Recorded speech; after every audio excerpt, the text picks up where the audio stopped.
Welcome to Daily Wisdom, Walking the Path with the Buddha, a podcast shared by David Roylance. This podcast is dedicated to guiding you to completely eliminate the discontent mind and the suffering it causes by attaining enlightenment. Learn and practice the teachings of Gotama Buddha that will guide you to fully attain a peaceful, calm, serene, and content mind with joy. To support this podcast, visit patreon.com/support Buddha or visit buddhadailywisdom.com, where you will discover a full range of courses, retreats, and online learning resources to assist you on the path to enlightenment. Now, here's our teacher to share more.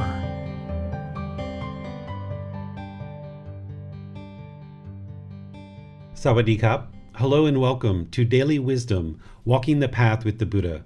Today is our Pali Canon and English study group. I'm really pleased that you decided to join us today because we're going to be starting a new book in this book series. We've been starting from volume 2 of the Words of the Buddha book series, moving all the way to volume 13, which then will actually restart the program over. We're starting volume 12 today, which is titled Lowly Arts.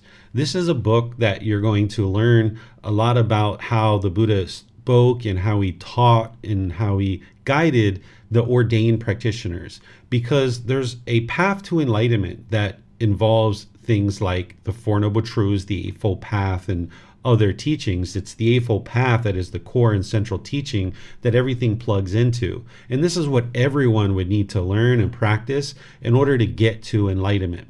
And then for ordained practitioners, there's a separate set of teachings that's actually distinguished as a separate part of the Pali Canon.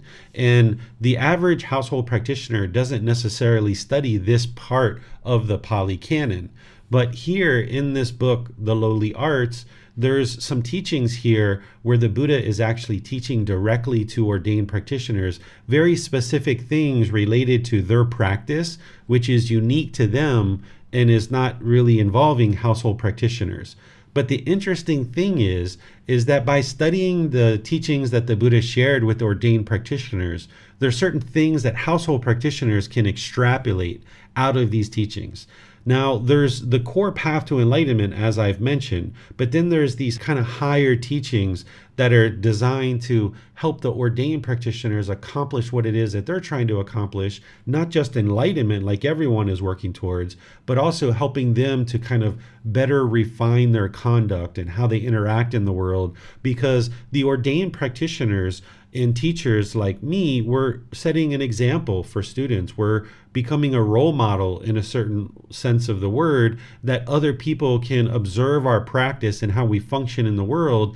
And this tells them something about the teachings and the path to enlightenment, and further helps an individual to develop their practice in order to get to enlightenment. So if a teacher like me or ordained practitioners were practicing lowly arts, it would actually make it much harder for everyone else in the world to actually get to enlightenment, because we're practicing things that are actually making the path to enlightenment very diluted and very difficult to see, making it very obscure. And maybe in some cases, instead of practicing right view and promoting the practice of right view, which is an important step on the Eightfold Path, by certain things that ordained practitioners or teachers might be doing, we could actually be doing something in our practice that is promoting wrong view. And many of the things that the Buddha is teaching as part of lowly arts that he's encouraging his ordained practitioners not to practice, he's sharing this as a way to ensure that the ordained practitioners are not practicing things that are encouraging things like wrong view. Now, whether a household practitioner chooses to do some of these things or not is up to them. But like I mentioned, if you look at what the Buddha is teaching to the ordained practitioners, there's lessons that you can extrapolate from it in order to strengthen your practice and develop your practice more fully. And if you're looking to be a teacher of these teachings, either as an ordained practitioner or even a household practitioner like what I do, it's really important that even though these teachings are set aside for the ordained practitioners, that you pay close attention to them so that you ensure that you learn them and practice them so that you can set a good example and be a good role model for the students who are choosing to learn from you. And then even if you're just choosing to be a household practitioner and you're not ever interested in doing any teaching whatsoever, there's still lessons in these particular teachings that you can extrapolate into your life and understand more about the path to enlightenment to more fully develop your practice. So this book on the lowly arts, I think, is so important because it helps you to see the things that the Buddha is teaching to this higher level of teachings for ordained practitioners and teachers, but also you can extrapolate this for your own life. And the interesting thing that you're going to see here is that as you learn in this book, many of the things that the Buddha taught that we should not do as teachers or ordained practitioners, that they're actually being done quite extensively in Buddhist temples and all throughout the world because people aren't studying with the words of the Buddha. So as you study in these chapters of the book Lowly Arts, you might say, but hold on a second, there's monks at the temple down the street that actually do these things. And that's exactly why I share these teachings, and that's exactly why the Buddha shared them. You'll see that they promote wrong view, and because of that, it makes it really difficult for people that are coming together as a community to see the path to enlightenment clearly and actually attain enlightenment, as long as ordained practitioners and or teachers like me might choose to practice these things. And when I think about people who are practicing these things, like ordained practitioners or teachers, I'm not thinking of them as bad or wrong or unwholesome or anything like that. I'm just thinking that there's a lack of wisdom. There's a lack of understanding of what the Buddha taught. And when we go back to the original words of the Buddha, understanding what he taught, and we understand why he taught it and how that promotes right view and allows people to readily progress on the path to enlightenment, then we don't judge these other people for what they're choosing to do or not do. We don't look down on them. We don't think that they're bad or wrong or unwholesome. We just understand it's a lack of wisdom on their part, and they're just not having access to these resources. But for our life and our life practice, as we gain this wisdom, we should be interested to understand it, to reflect on it, and then choose to practice it. And that's where you'll see the benefits and the results. So once again, thank you for joining for today's class, whether you're joining live or you're listening on one of the replays. This particular book, I think, is really, really interesting. I think all the books in the book series are super interesting, but this one particularly because it deals with a topic that is not really widely known in Buddhist communities, and it's a topic where a lot of Buddhist communities are actually doing the things that the Buddha is describing that we should not involve ourselves in. So this is an opportunity for you to be able to now learn these things and choose whether or not you're going to practice them or not practice them. I just noticed that my screen on the live stream changed a bit. Let me adjust that to get a better view for the people online. There we go. All right. So what I'm going to do is I'm going to just turn things over to all of you guys. We're going to forego meditation today in order to allow us time to really soak into this new book and really ensure that you guys have enough time to ask any questions that you like, because it's a new topic. So the way that we're going to do our class is a student will actually read each individual chapter. I will share teachings on that chapter and then open up to any questions that you might have on that specific chapter. You can put your questions into Facebook, YouTube, or Zoom, or you can electronically raise your hand and ask any questions or follow-up questions directly. So I'll turn things over to all of you, and specifically Miranda, who's our moderator for today. Yes, thank you, sir. Oh, there we go. Thank you. I was going to ask you to switch the view a little bit. Okay. Chapter 1. What are the lowly arts?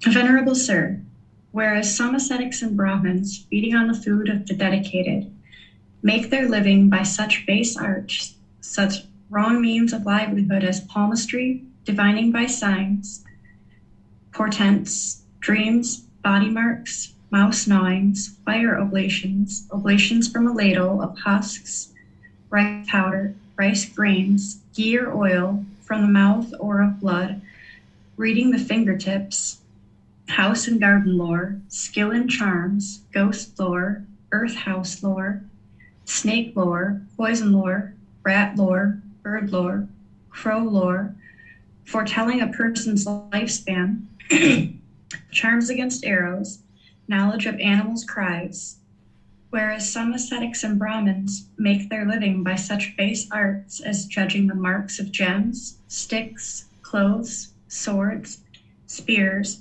arrows, weapons, women, men, boys, girls, male and female slaves, elephants, horses, buffaloes, bulls, cows, goats, rams, cocks, quail, iguanas, bamboo rats, tortoises, deer, whereas some ascetics and Brahmins make their living by such base arts as predicting the chiefs will march out, the chiefs will march back, our chiefs will advance and the other chiefs will retreat, our chiefs will win and the other chiefs will lose, the other chiefs will win and ours will lose. Thus there will be victory for one side and defeat for another. Whereas some ascetics and Brahmins make their living by such base arts as predicting an eclipse of the moon, the sun, a star, that the sun and moon will go on their proper course, will go astray, that a star will go on its proper course, will go astray, that there will be a shower of meteors, a blaze in the sky, an earthquake, thunder, a rising, setting, darkening, brightening of the moon, the sun, the stars, and such will be the outcome of these things. Whereas some ascetics and Brahmins make out their living by such base arts as predicting good or bad rainfall, a good or bad harvest, security, danger, disease, health or accounting, computing, calculating, poetic composition, philosophizes.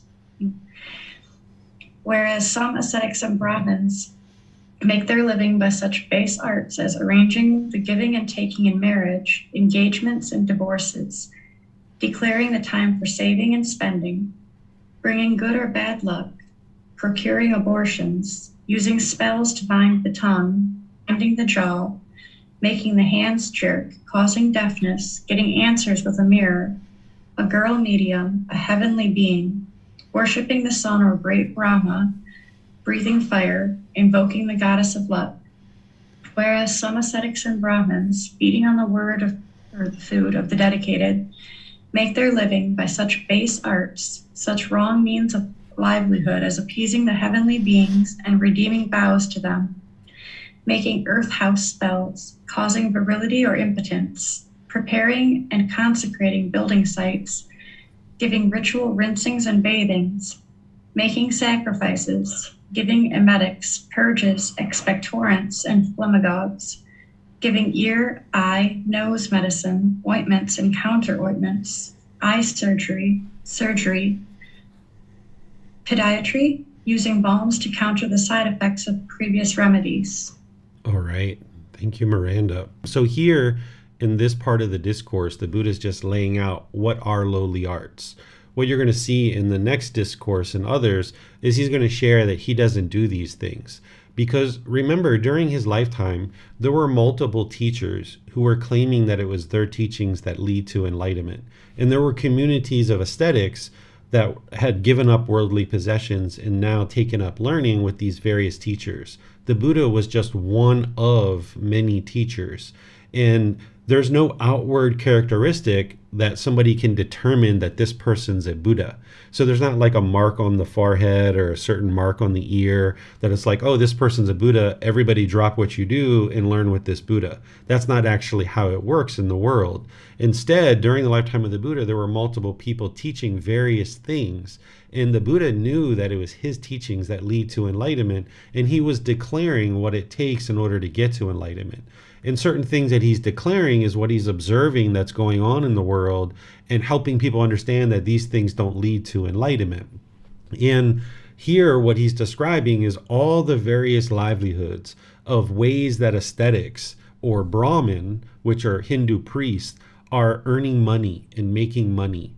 And by them doing all these things, that's what they're using in order to make money.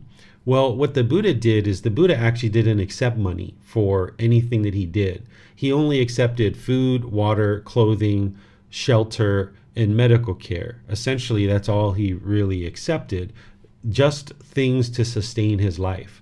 But other teachers and other ascetics and Brahmin who were learning from those teachers, they were doing all these different things like fortune telling and accepting animals and growing animals and selling animals, doing these ghost lore and house things. Here where they're talking about the chiefs marching out and marching back. This is like warring and, two different kingdoms warring and kind of betting or gambling who was going to win, who wasn't going to win.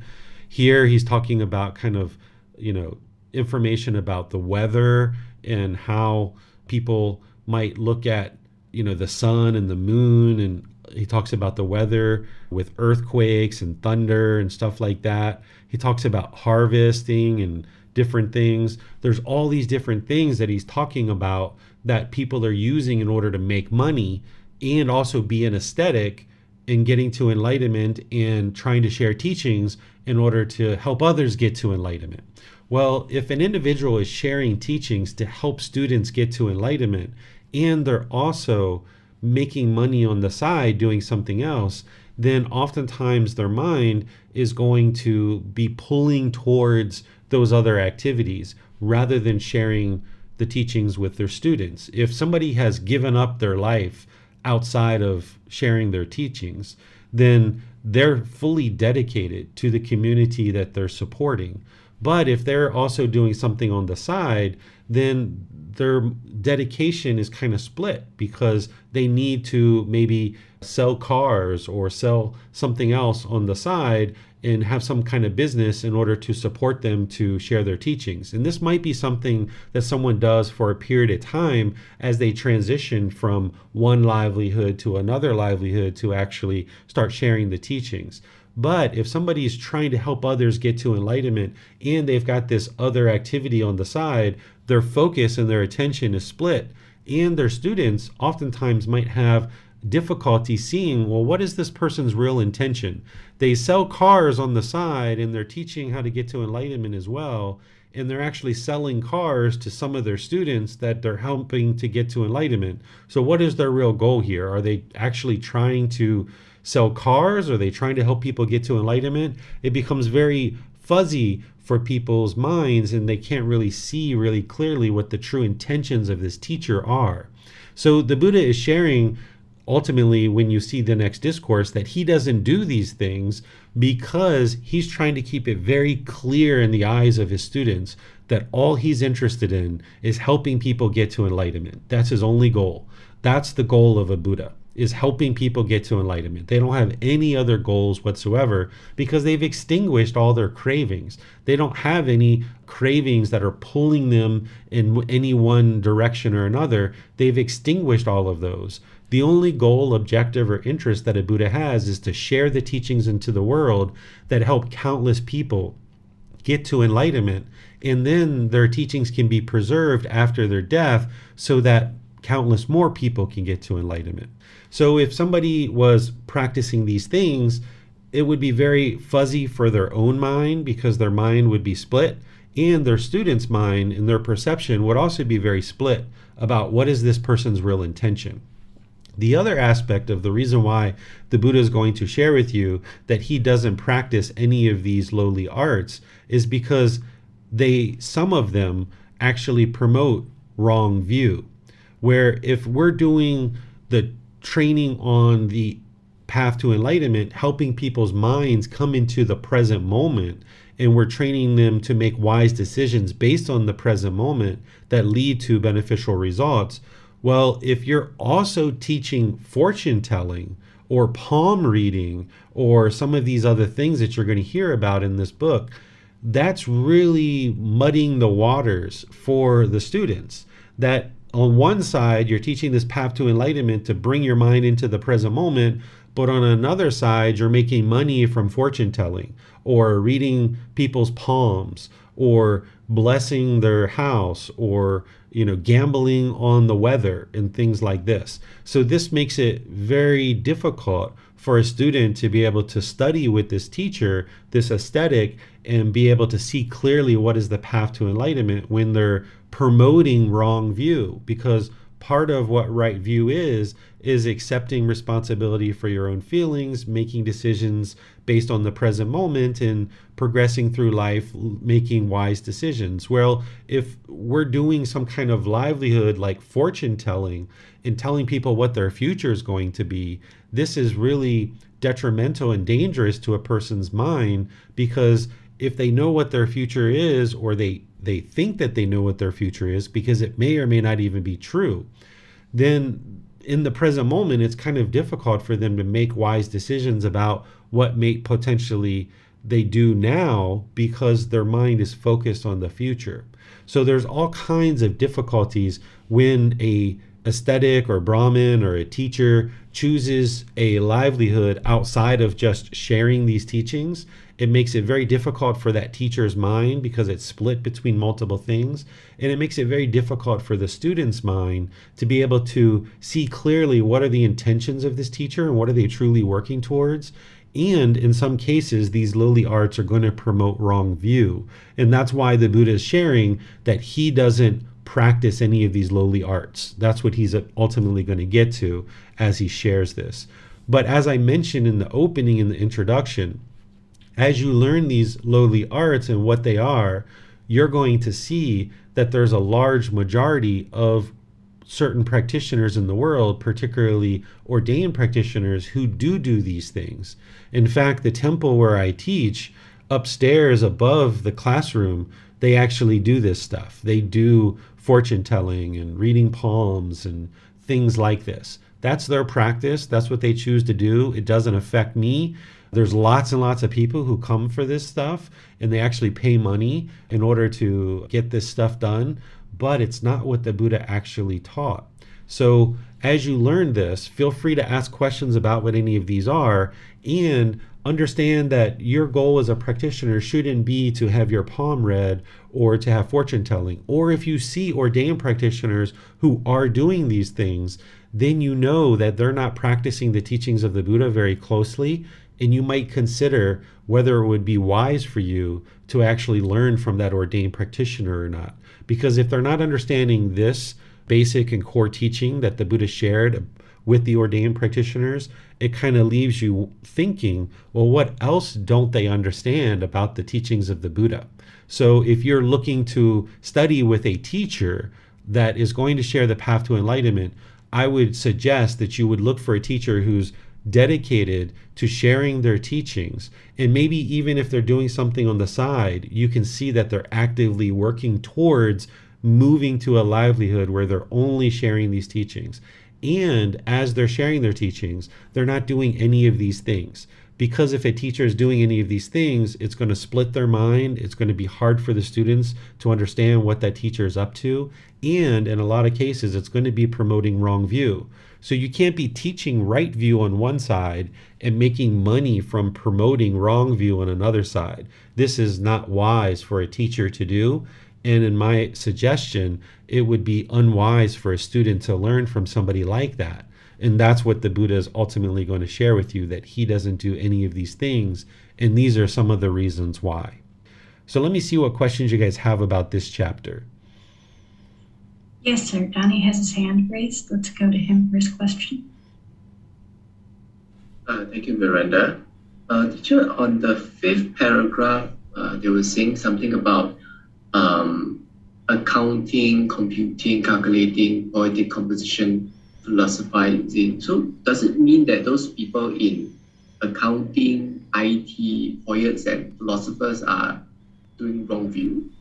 No, in this particular case, what he's saying is, as an aesthetic, as a Brahmin, that there's some aesthetics in Brahmin that do these things. And what you're going to get to is the Buddha chooses not to do these things because of his role as a Buddha and sharing the path to enlightenment. He's not going to do these things.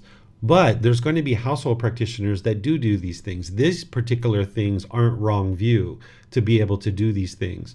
But as a teacher who's sharing teachings into the world, if somebody was doing these things on the side, then once again, the perception of the students, it becomes very hard. It's like, hold on, are they selling me accounting services or are they teaching me the path to enlightenment?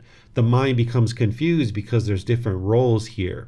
But in a household practitioner's role, if they're an accountant, for example, they're not practicing wrong view. That's their choice. So remember that what he's sharing in this book about lowly arts, it's for ordained practitioners and it's for teachers who are sharing these teachings. That if we try to split our time between multiple things, like if I was doing accounting on the side and I was teaching the path to enlightenment, and then some of my students were also my clients for the accounting, people would get very confused about, well, what's David's real intentions? But because I don't do that, I would think that you guys have it very clear in your mind. David's only goal here is to help us get to enlightenment. That's the only thing he does. He doesn't do anything else but help us to get to enlightenment. That's his only goal whatsoever. And then as an accountant, if you're an accountant, then you're an accountant, and that's your goal, is to help people with accounting. But that by itself isn't wrong view, it's your role. So remember that these teachings are for teachers and ordained practitioners. And in some cases, there's going to be teachings that you can extrapolate from these for your household life. But in this case, the ones that you're pointing out, those are completely fine for a household practitioner. But what I would suggest is a household practitioner who's doing something like fortune telling, right? Like up here in this paragraph. If a household practitioner is doing that, it's still not necessarily wrong livelihood for you to practice that as a household practitioner, but someone who deeply understands right view and that they're interested in seeing more and more beings get to enlightenment, I would suggest that a household practitioner wouldn't practice fortune telling. Even though this is a teaching for ordained practitioners and teachers, there's going to be teachings like this that you can extrapolate and say, aha, I see, if I practice fortune telling, that's going to promote wrong view in the world. And as a household practitioner, even though it doesn't affect right livelihood, it still would be unwise for me to practice fortune telling, for example. So there's going to be some things in here that you can extrapolate for household life, but there's going to be some things that are just exclusively for ordained practitioners and teachers. So the one that you pointed out, Donnie, this one is just for ordained practitioners and teachers. I see. So I think the Buddha is trying to make a point.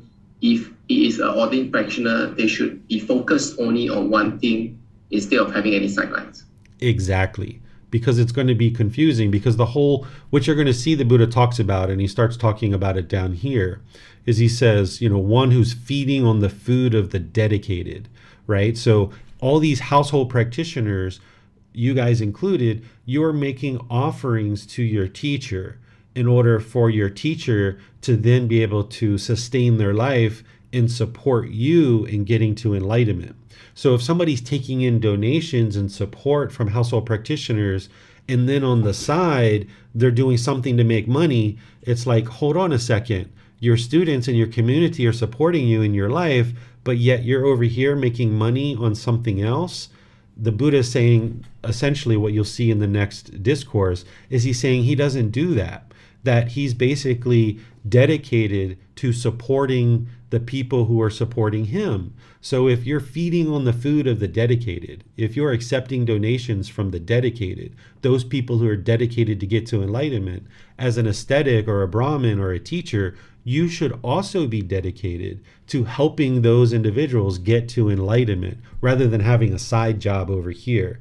Because if their donations are helping you to sustain your life and you've got a side job, then it's just not really wise, because that support that you're getting from your students is supporting your life and your ability to sustain your life, but you're then using that to make more money somewhere else. A person who's truly dedicated to sharing these teachings and helping people get to enlightenment, they would have already eliminated any craving, desire, attachment for money. They're going to need to have financial support and food and water and clothing and shelter and medical care and things like this, but they only need enough of that to sustain their life. That's not what their goal in life is. If they're sharing these teachings as an enlightened being, they shouldn't be chasing after money as well. So if somebody has, for example, come learn with me to get to enlightenment. You can get to enlightenment in 3 months by paying $10,000. You can get to enlightenment in 1 year by paying $3,000. You can get to enlightenment in 2 years by paying $1,000. Right away, it's like, hold on, this person's trying to make money. That's what their real goal is here. And what the Buddha set up his practice to be is all he's interested in is helping people get to enlightenment. And he understands that these dedicated people who are sharing offerings with him, he then needs to be dedicated to helping them as well and not have this side job over here doing something else. Thank you, sir. Yeah, you're welcome. And with that, Donnie, as a household practitioner, your role in life is very different, right? If you were doing accounting in real estate at the same time, okay, that's what you're doing, right? Because you're choosing to function in a role as a household practitioner. You're not guiding people to enlightenment. And you can do those things without being attached to money. You can pursue increased amounts of improvement in your life in helping your family to have more income by maybe doing an accounting job and real estate job as well. And you're not practicing wrong livelihood in that situation because you're not also doing a third thing, which is sharing the teachings to get to enlightenment. Yes, thank you, sir. Mm-hmm. On YouTube, Brandon Haynes asks, what do you think is the cause of practitioners ignoring these teachings and practicing lowly arts? It's a lack of wisdom, Brandon. It's people that don't have access to these teachings. You know, what we typically think as people who grow up in a Christian culture is that every ordained practitioner must have these teachings. But that's not actually true. Because when we grew up in Christian culture, there's just one book. It's a Bible. Actually, it's 72 books inside of one book. And it's in every hotel room pretty much that you travel to in a Christian environment like America. When I was growing up as a child, every hotel room that I stayed in had a Bible. And you would think that the Buddha's teachings would just be everywhere. But in reality, there are 45 large volumes of books that are like real thick. They're about 6 inches thick, 4 to 6 inches thick for each volume of book. And it costs about $1,000 to $2,000 to be able to acquire a version of these books. And those are very expensive for places like Thailand to be able to have them in every single temple. And even if those books do exist in a certain temple, the likelihood of ordained practitioners choosing to actually seek those books out, deeply investigate them, deeply understand them, and actually practice them is very rare. I've been to over 200 temples in my lifetime, and I've only ever been to one temple that is deeply practicing the words of the Buddha. That's less than 1%. And this is the problem that we found ourselves in 2,500 years after the death of the Buddha, which the Buddha actually predicted. He predicted that this exact thing would occur, that his teachings would gradually decline over time. He talked about the first 500 years after his death, the teachings would be very bright and shining in the world, but then from there on, they would gradually decline to the point that we are now.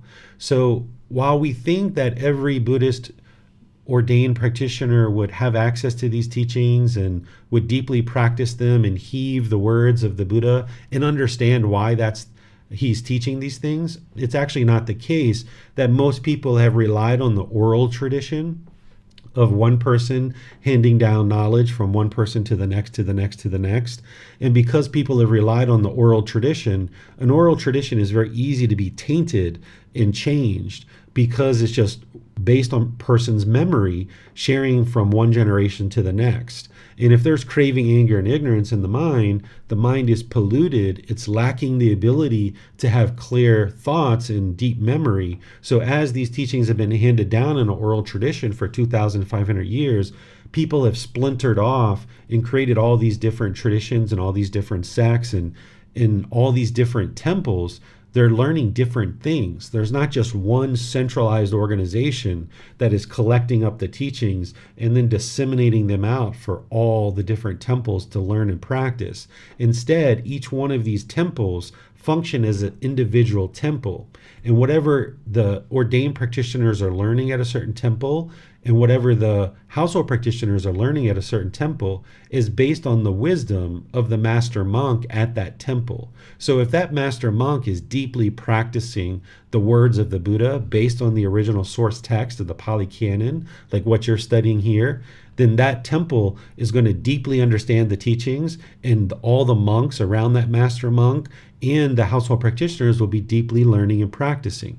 But if that master teacher hasn't deeply understood the teachings, then whatever they're sharing is based on what they learned over this generational knowledge in the oral tradition.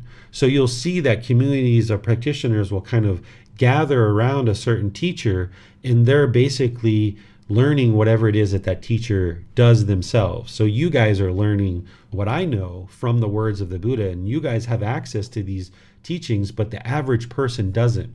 That's why this book series, the title is The Words of the Buddha, The Path to Enlightenment, Revealing the Hidden, because these teachings in a lot of ways are kind of hidden from society, not intentionally, but it's just that they're buried because they're 45 large volumes. They're in this really old language of Pali that not many people understand. And then the people that have translated them, in some cases, you have to pay in order to get the teachings. And this is why when I created this book series, I just give it away for free, because I'm interested in seeing the wide community of the world, the entire international community, all of humanity, to learn and practice these teachings. So that's why I just give these books away for free, so that they can come into the world and they can shine in the world in the way that they did during the lifetime of the Buddha. Because right now, the average person doesn't even know where to go to get the teachings of the Buddha. Most people, if they're studying the Buddha's teachings, they might be studying the Dhammapada. They might understand the Dhammapada, but this isn't even the words of the Buddha. This is a scholarly work that is an interpretation from scholars of what they think the Buddha might have been teaching during his life. And they wrote this down about 1200 years after his death. And scholars typically aren't practitioners. So if a scholar is writing down what the teachings of the Buddha are, because they lack the practice of the teachings, they're also lacking the wisdom. That's where you really cultivate the true wisdom, is through your practice.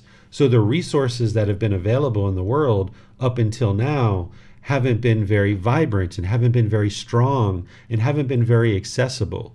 People that are writing books about Buddhism, they're just writing whatever this oral tradition that they've learned from one person to the next, to the next, to the next. So when I started sharing these teachings, I was very interested in going back to the original teachings of the Buddha. So I put forth all this effort to cultivate these books and share them freely so that the wide audience of the entire international world can get access to them. But even now that I'm doing that, these teachings need to permeate in the world more and more so that people know that they're available. Not many people necessarily know that these are available or know that they should be studying the words of the Buddha. So these temples are oftentimes lacking the resources to be able to have these books. And even if they have them, they're oftentimes lacking the motivation and the enthusiasm and the eagerness to investigate them. And this is something that I'm working to improve, where I'm helping temples to acquire access to these books.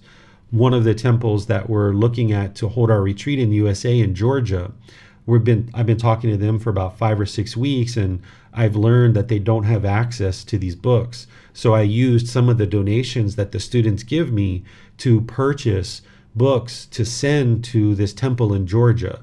And whether or not we actually teach there or not during our retreat, I don't know yet, but at least this particular temple now has the words of the Buddha from this book series.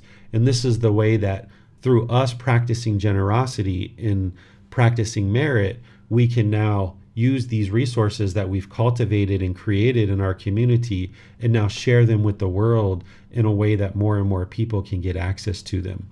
So that's the reason why, Brandon. It's all impermanence, it's lack of motivation, it's a lack of resources. Yes, thank you, sir. Mm-hmm. This last part of this last section, it seems, is more talking about practicing medicine. And I'm sure the medicine of the time during Gautama Buddha's lifetime was much more like mystical based, probably a lot of it.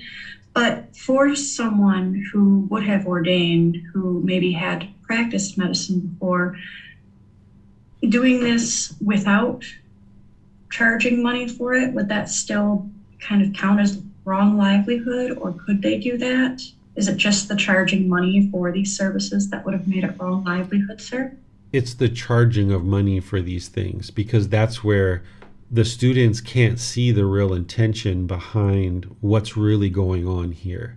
But in reality, as an ordained practitioner, you're supposed to leave all of these things behind, because if you're feeding on the food of the dedicated, what they're doing is your students are making you offerings to create kind of like a womb for this individual to now live within this womb, that you don't have a career, you don't have a house, you don't have all these worldly pursuits. Instead, you're feeding on the food of the dedicated in order to give you the time to investigate the teachings so that you can get closer and closer to enlightenment as a teacher. If a teacher can get closer and closer to enlightenment through the community supporting them and not having to dedicate time, effort, energy, and resources to a career like doing eye surgery or podiatry or things like this, by them not splitting their time in doing these other activities, they can get super dedicated into getting to enlightenment, which is ultimately going to help the household practitioners who are supporting you. Whereas if you're splitting your time between, yeah, I'll do a little bit of this path to enlightenment stuff, but I'm still going to be attached to my career as an eye surgeon, then they're still putting time, effort, energy, and resources into that. And they're not really letting that go in order to deeply develop their practice, so that then as they develop their practice, they have the wisdom to offer to the dedicated people who are supporting you. So if a person sets up as a teacher, they should get to a point where they've let go of all their worldly pursuits and they're only interested in sharing the teachings that lead to enlightenment. And this is a mutual support between the students and the teachers. And I think that later in this book, there's a chapter like that where the Buddha talks about this mutual support between students and the teachers. If it's not in this book, it's definitely in others, but I think it's in this one. That as long as somebody's feeding on the food of the dedicated, as long as someone's taking in donations and these people are trying to get to enlightenment, then that's being done to provide this bubble or this womb for this teacher to now dedicate their time to sharing their teachings. And even if they're doing these surgeries and things that they've been trained to do in the past, they're now splitting their time and they're not really focused on what the real goal of supporting people to get to enlightenment should be. Yes, thank you, sir. Mm-hmm. It appears there are no other questions at this time, sir. All right. So now we're at chapter 2. Yes, sir. Let's go to Donnie to read chapter 2. One of the things that we can do here is this is a repeat here where what we just talked about in chapter 1. The Buddha is just repeating each one of these paragraphs. And then he's basically just saying that this last line. So Donnie, feel free that if you need to, you can skip over some of this. You're welcome to read the whole thing if you like, but it's just the same thing that we just read. Oh, okay. The whole thing is a repeat of the previous chapter? Everything here is a repeat, and then what is being added to it is this last part where the Buddha says he refrains from doing these things. I see. Okay.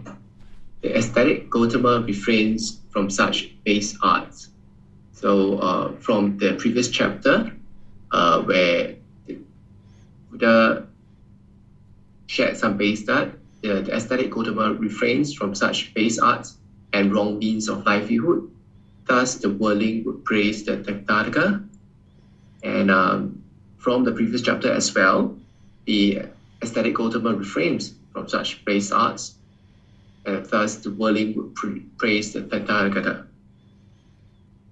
Same for the other few chapters. The ecstatic Gotama refrains from such base art, thus the worldling would praise the Tathagata.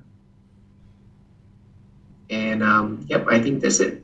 Yeah, these are all the same exact ones. Yeah, exactly the same thing. Let's see. This and the last same. one would be, it is monks for such basic minor matters of moral practice that the worldling would praise the Tathagata. Yeah, so here, one of the ways that he teaches is he doesn't say like, thou shalt not perform eye surgery, right? This is like ordering somebody or controlling somebody of what to do and what not to do. Instead, he's functioning as an enlightened being. He's not going to try to control what other people do. He's not even going to order or dictate what they should or shouldn't do. But people observing him in his life, they could see his mind was peaceful, calm, serene, and content with joy. They could see that he was very polite, very kind, very friendly, very respectful, very dedicated to helping them on the path to enlightenment. So they admired him as the way that he was practicing because his mind was very peaceful and very joyful. So what he's doing here, instead of saying, thou shalt not do this, instead what he's saying is, okay, there's some ascetic and Brahmin who are feeding on the food of the dedicated, and they make their living by such base arts and such means of livelihood as, and then he shares what that is. He shares what they're doing, right? He's like, they're doing these things. Here's the things that they're doing. And then he says, the aesthetic Gotama refrains from such base arts and wrong means of livelihood. This is a way of not gossiping about somebody, not talking down to somebody, not saying that you're wrong and I'm right. He's just saying, hey, there's some people who do these things, but I choose not to do them. I'm choosing not to do them. And then the students who are learning from the Buddha, if they're aspiring to attain the same mental state as the Buddha, then they're going to be like, okay, well, if the Buddha doesn't do those things, then maybe I shouldn't do them either. So this is a way of a Buddha is able to teach without slandering somebody, without gossiping about somebody, without talking down to somebody, without being judgmental about what other people are doing. Because if other people are choosing to do eye surgery or fortune telling, and that's what they're choosing to make their livelihood at, and they think that they're enlightened, then the Buddha is saying, okay, well, this is what they're doing, but I'm choosing not to do that. And because I'm choosing not to do that, he's saying the worldling would praise the Tathagata. So while he's conducting his life, he knows that the household practitioners are praising him and saying, thank you so much. At that time, they called him Aesthetic Gotama or Master Teacher Gotama. Thank you, Master Teacher Gotama, for sharing these teachings with us. Thank you for being so dedicated to come to our village, to come to our house, to spend time with us over the last 2 weeks. And all you've done is dedicated your time to helping us learn these teachings. Thank you so much for your dedication. So he wasn't at their house for 2 weeks teaching them and then on the side doing eye surgery too. He was just dedicated to sharing these teachings. So the household practitioners would praise him for this. And that's what he's sharing. He's just sharing with his students of what he chooses to practice and what he's choosing not to practice, and that he's refraining from doing these things. And because he's refraining from doing those things, the household practitioners are choosing to praise him for that. And the message that he's sending here is, hey students, hey aesthetics, if you guys are interested in experiencing this mental state that I'm experiencing, and you're interested in helping others to get to enlightenment, then you might consider eliminating these things from your practice too. And this is a way for him to teach that without trying to dictate to people what to do or control them what to do. He's sharing what he does, and then if somebody aspires to do those same things, they can choose to do that or not. It's up to them. He's not issuing a bunch of rules or mandates or something like that. He's just sharing what he chooses to do. And then at the end here, he says, it is monks for such basic minor matters of moral practice that the worldling would praise the Tathagata. So he's not seeing this as like he's so high above everybody else. He's seeing this as just a basic minor moral practice that if I'm going to feed on the food of the dedicated, if I'm going to accept donations from a community of people who are interested in getting to enlightenment, then I'm going to also be dedicated to helping them get to enlightenment. And to him, this is a very basic minor matter of letting go of any worldly pursuits of a career and choosing to dedicate his time, effort, energy, and resources to helping people get to enlightenment. And this is what a Buddha is going to do. And he worked to help the ascetics to get to enlightenment and then also focus their mind on helping others get to enlightenment, because that's how the teachings are shared. Where, once again, if somebody's splitting their time, where they're sharing the teachings to get to enlightenment and doing something else, it makes it very muddy for people to be able to see that that person is truly dedicated to helping them get to enlightenment. And here the Buddha is saying this is a very basic minor thing as part of his moral practice, that he doesn't practice these other things. And if somebody else chooses to do it, it's up to them. But he's choosing not to do it. Do you guys have questions on this chapter? Yes, sir. I had a question. It's more from your explanation of this teaching than from the teaching itself. Something like being a food server, especially here in the US, really anywhere that you're going to be serving food, they serve meat, they serve coffee, sodas that have caffeine. Is this still considered right livelihood, or would that be wrong livelihood at that point, sir? Yeah, so the wrong livelihood for household practitioners is 5 trades, which is business in weapons, business in living beings, business in meats, business in substances that cause heedlessness, and business in poisons. So weapons, living beings, meat, substances that cause heedlessness, and poisons, because these are causing harm in the world. And that's the basis of wrong livelihood. But then there's another teaching that you're going to see in this book that the Buddha expands upon right livelihood. And he explains that in order to get to right livelihood, you need to have a livelihood that isn't affected by craving, anger, and ignorance. That if somebody was in a livelihood just purely to make money, and that's the only thing they care about, they only care about making money, then that's not a right livelihood for them, because that person's going to be pursuing gain with gain. They're going to be motivated by just making money. They're not interested in providing a service that's really helping humanity and helping people. Their only care is about money. And the Buddha is saying that this is a livelihood that is affected by the taints or the pollutions of mind or the 10 fetters. So in order to get to right livelihood, a person needs to not practice the 5 wrong livelihoods, and they also need to ensure that their livelihood is purified, that it's not affected by the 10 fetters. And this is where you get to a point where the job that you're doing, it doesn't even feel like work, that you just enjoy it so much that you would almost do it for free if you could, because you just enjoy it so much and you just enjoy providing this service or this product to people. And that's how you know that you're not even feeling like you're going to work. You're just enjoying the activity, that your work actually is an extension of what you do as a practitioner on a day-to-day basis. But we'll talk about that more when we get to that chapter. But I just would like to give you guys that background, that there's more to right livelihood than just what I've taught in the group learning program. The group learning program is one layer of understanding of right livelihood. And then there's these higher teachings of right livelihood that involve not being affected by the pollutions of the mind. Well, if somebody was a food server and they were serving meat, they're actually having business in meat. And that's just where we are right now in our society and in our humanity, is that these teachings don't really shine in the world the way that they can as we transition from a humanity that is lacking wisdom and misunderstanding what it takes to lead a better life.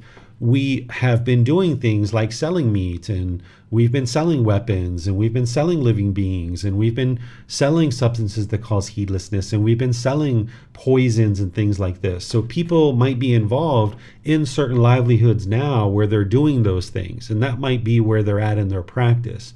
But in order to fully get to a purified livelihood, they would need to eliminate those 5 wrong livelihoods and also eliminate the effect of pollutions of mind in their livelihood.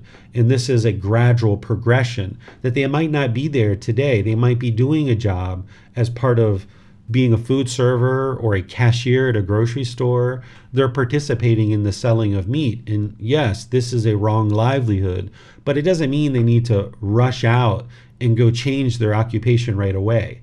But instead, as they dial in the Eightfold Path in each one of those steps more and more closely, they might choose to focus in on livelihood at some point and might choose to move on to another livelihood. And that can be the way that they transition their practice. But then, as more and more of the world understands these teachings and there isn't meat being sold in the world, it'll be a lot easier for practitioners to have a job like a food server and be practicing right livelihood, or have a job at a grocery store as a cashier and be practicing right livelihood because they're not actually selling meat. But right now, because the world isn't fully aware of these teachings, it's more challenging to kind of seek out a livelihood that doesn't include these things. So while food serving itself isn't a wrong livelihood, if it involves the selling of meat, it is part of wrong livelihood. And somebody could actively work to purify that and improve that. But then as the world improves as a whole, food servers won't be serving meat if the entire world was learning and practicing these teachings to the point where meat isn't being sold anymore because nobody else is killing animals and selling meat. But we're a long ways off from that, multiple generations away from that. Thank you, sir. Mm-hmm. It does not appear we have any other questions at this time. All right. Oh, and there's the wrong livelihoods right there that I was just talking about. Oh, I got them in order. Perfect. All right. So here's chapter 3. Yes, sir. A monk who is perfected in morality, a monk refrains from such base arts and wrong means of livelihood. Venerable sir, whereas some ascetics and Brahmins, feeding on the food of the dedicated, make their living by such base arts, such wrong means of livelihood as palmistry, divining by signs, portents, dreams, body marks, mouse gnawings, fire oblations from a ladle of husks, rice powder, rice grains, ghee or oil, from the mouth or of blood, reading the fingertips, house and garden lore, skill and charms, ghost lore, earth house lore, snake lore, poison lore, rat lore, bird lore, crow lore, foretelling a person's lifespan, charms against arrows, knowledge of animals' cries. A monk refrains from such base arts and wrong means of livelihood. Thus he is perfected in morality. Can I pause you there for a second, Miranda? Yes, sir. I'm going to teach something after each paragraph that you read, because I think this will help clarify something that Donnie was asking about. So these particular livelihoods that the Buddha is talking about here, these would be wrong livelihoods for an ordained practitioner or for a teacher. But if a household practitioner were choosing to do any of these things, it's not a wrong livelihood in terms of it's not one of those 5 trades that he talked about. However, for a household practitioner who deeply understands right view and isn't interested in promoting wrong view in the world, they might choose to not do these things. But on their core and on their face value, they're not a wrong livelihood. But as I mentioned, someone who is interested in only promoting right view, they might choose to not do these things. So I'm going to do that with each paragraph so that you guys understand the difference. Okay, that's fine, sir. Whereas some ascetics and Brahmins make their living by such base arts as judging the marks of gems, sticks, clothes, swords, spears, arrows, weapons, women, men, boys, girls, male and female slaves, elephants, horses, buffaloes, bulls, cows, goats, rams, cocks, quail, iguanas, bamboo rats, tortoises, deer. A monk refrains from such base arts and wrong means of livelihood. Thus he is perfected in morality.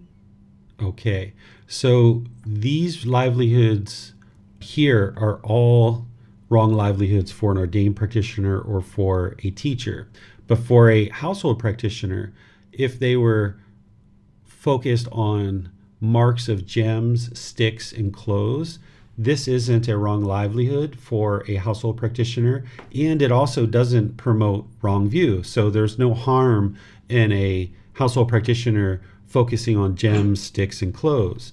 However, for a household practitioner to sell swords, spears, arrows, or weapons, this is going to be wrong livelihood for everybody. And likewise, if they were selling women, men, boys, girls, male, female slaves, this is also wrong livelihood for everyone. And if they were to sell these animals, this is wrong livelihood for everyone because we're selling living beings. So that's the uniqueness here. So anything from here down, swords, all the way to deer, this is wrong livelihood for everyone because it involves selling of weapons, selling of living beings. But these three right here wouldn't be a wrong livelihood, and they don't promote wrong view either.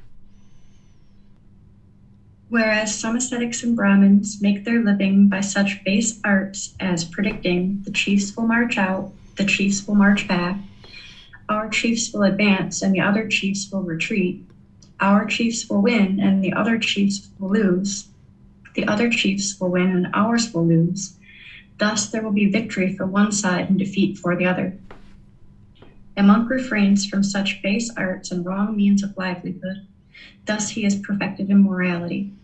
Okay, so these are wrong livelihood for all ordained practitioners and for teachers. With household practitioners, what the Buddha is talking about here is gambling on teams that are competing with each other. Here it's fighting and warring, where now we have teams that are like sports teams and things like this. The gambling that the Buddha taught, he didn't teach it as part of wrong livelihood, but he taught it as part of his other teachings that if you gamble, that this is going to lead to craving in the mind. So even though this isn't part of wrong livelihood for a household practitioner to have gambling, for example, it is part of your wrong practice or wrong action in terms of if you are gambling, it's going to lead to craving in the mind, and you're going to find that you're going to have difficulties in terms of having financial support for your family and taking care of your basic necessities. So it doesn't deal so much with household practitioners' livelihood. It deals more with your way of practice, that if you're gambling or you're supporting gambling through your livelihood, then you're promoting the craving, desire, attachment in the community. And this is going to result in harmful conduct in the world, that as long as you're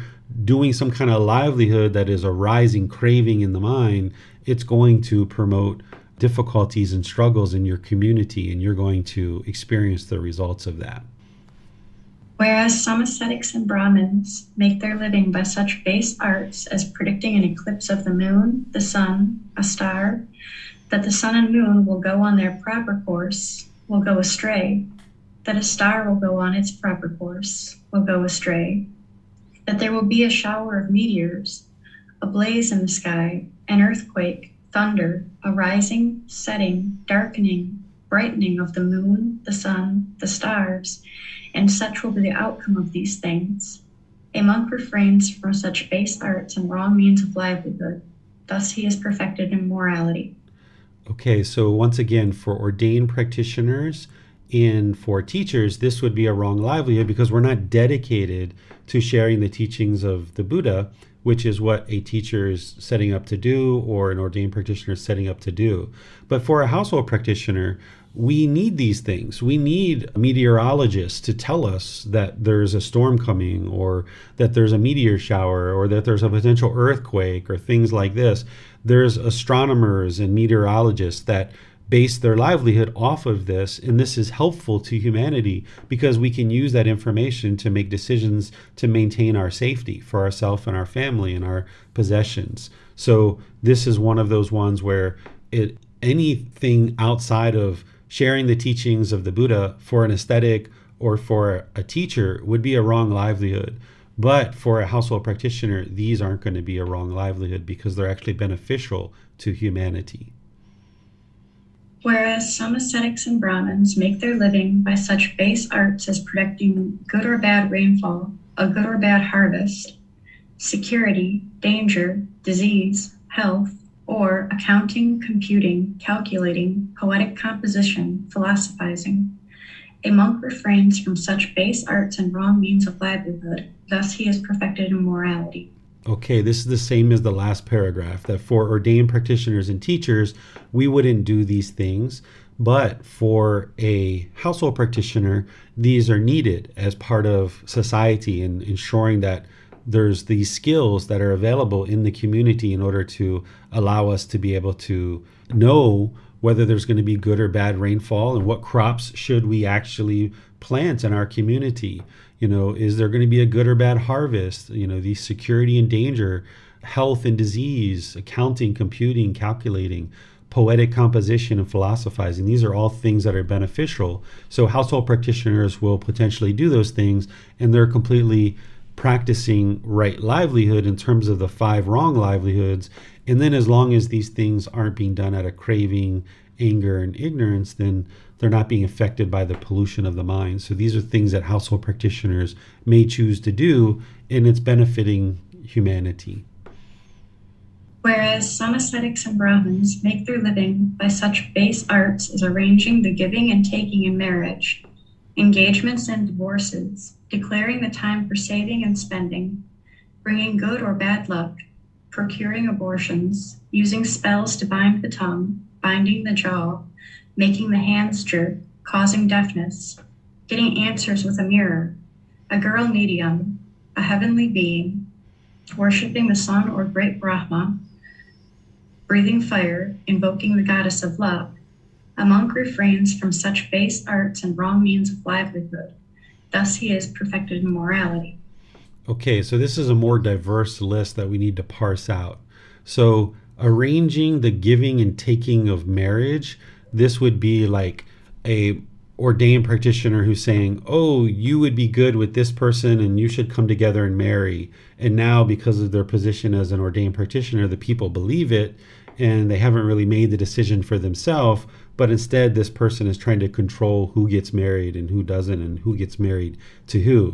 This would be unwise for anybody, an ordained practitioner, a teacher, or even a household practitioner. That would be unwise to get involved in people's decision of who to marry and who not to marry. Getting people engaged, there's going to be people who sell rings to help people get engaged. So they're just selling the ring or the product. They're not actually creating the engagement themselves. But as an ordained practitioner or teacher, we wouldn't do that. Same thing with divorces. There's going to be people who are involved in the household life of helping people to get divorces, not telling them that they should or shouldn't get one, but maybe like a lawyer that's helping to navigate the legal system for a divorce. But an ordained practitioner or teacher wouldn't do that.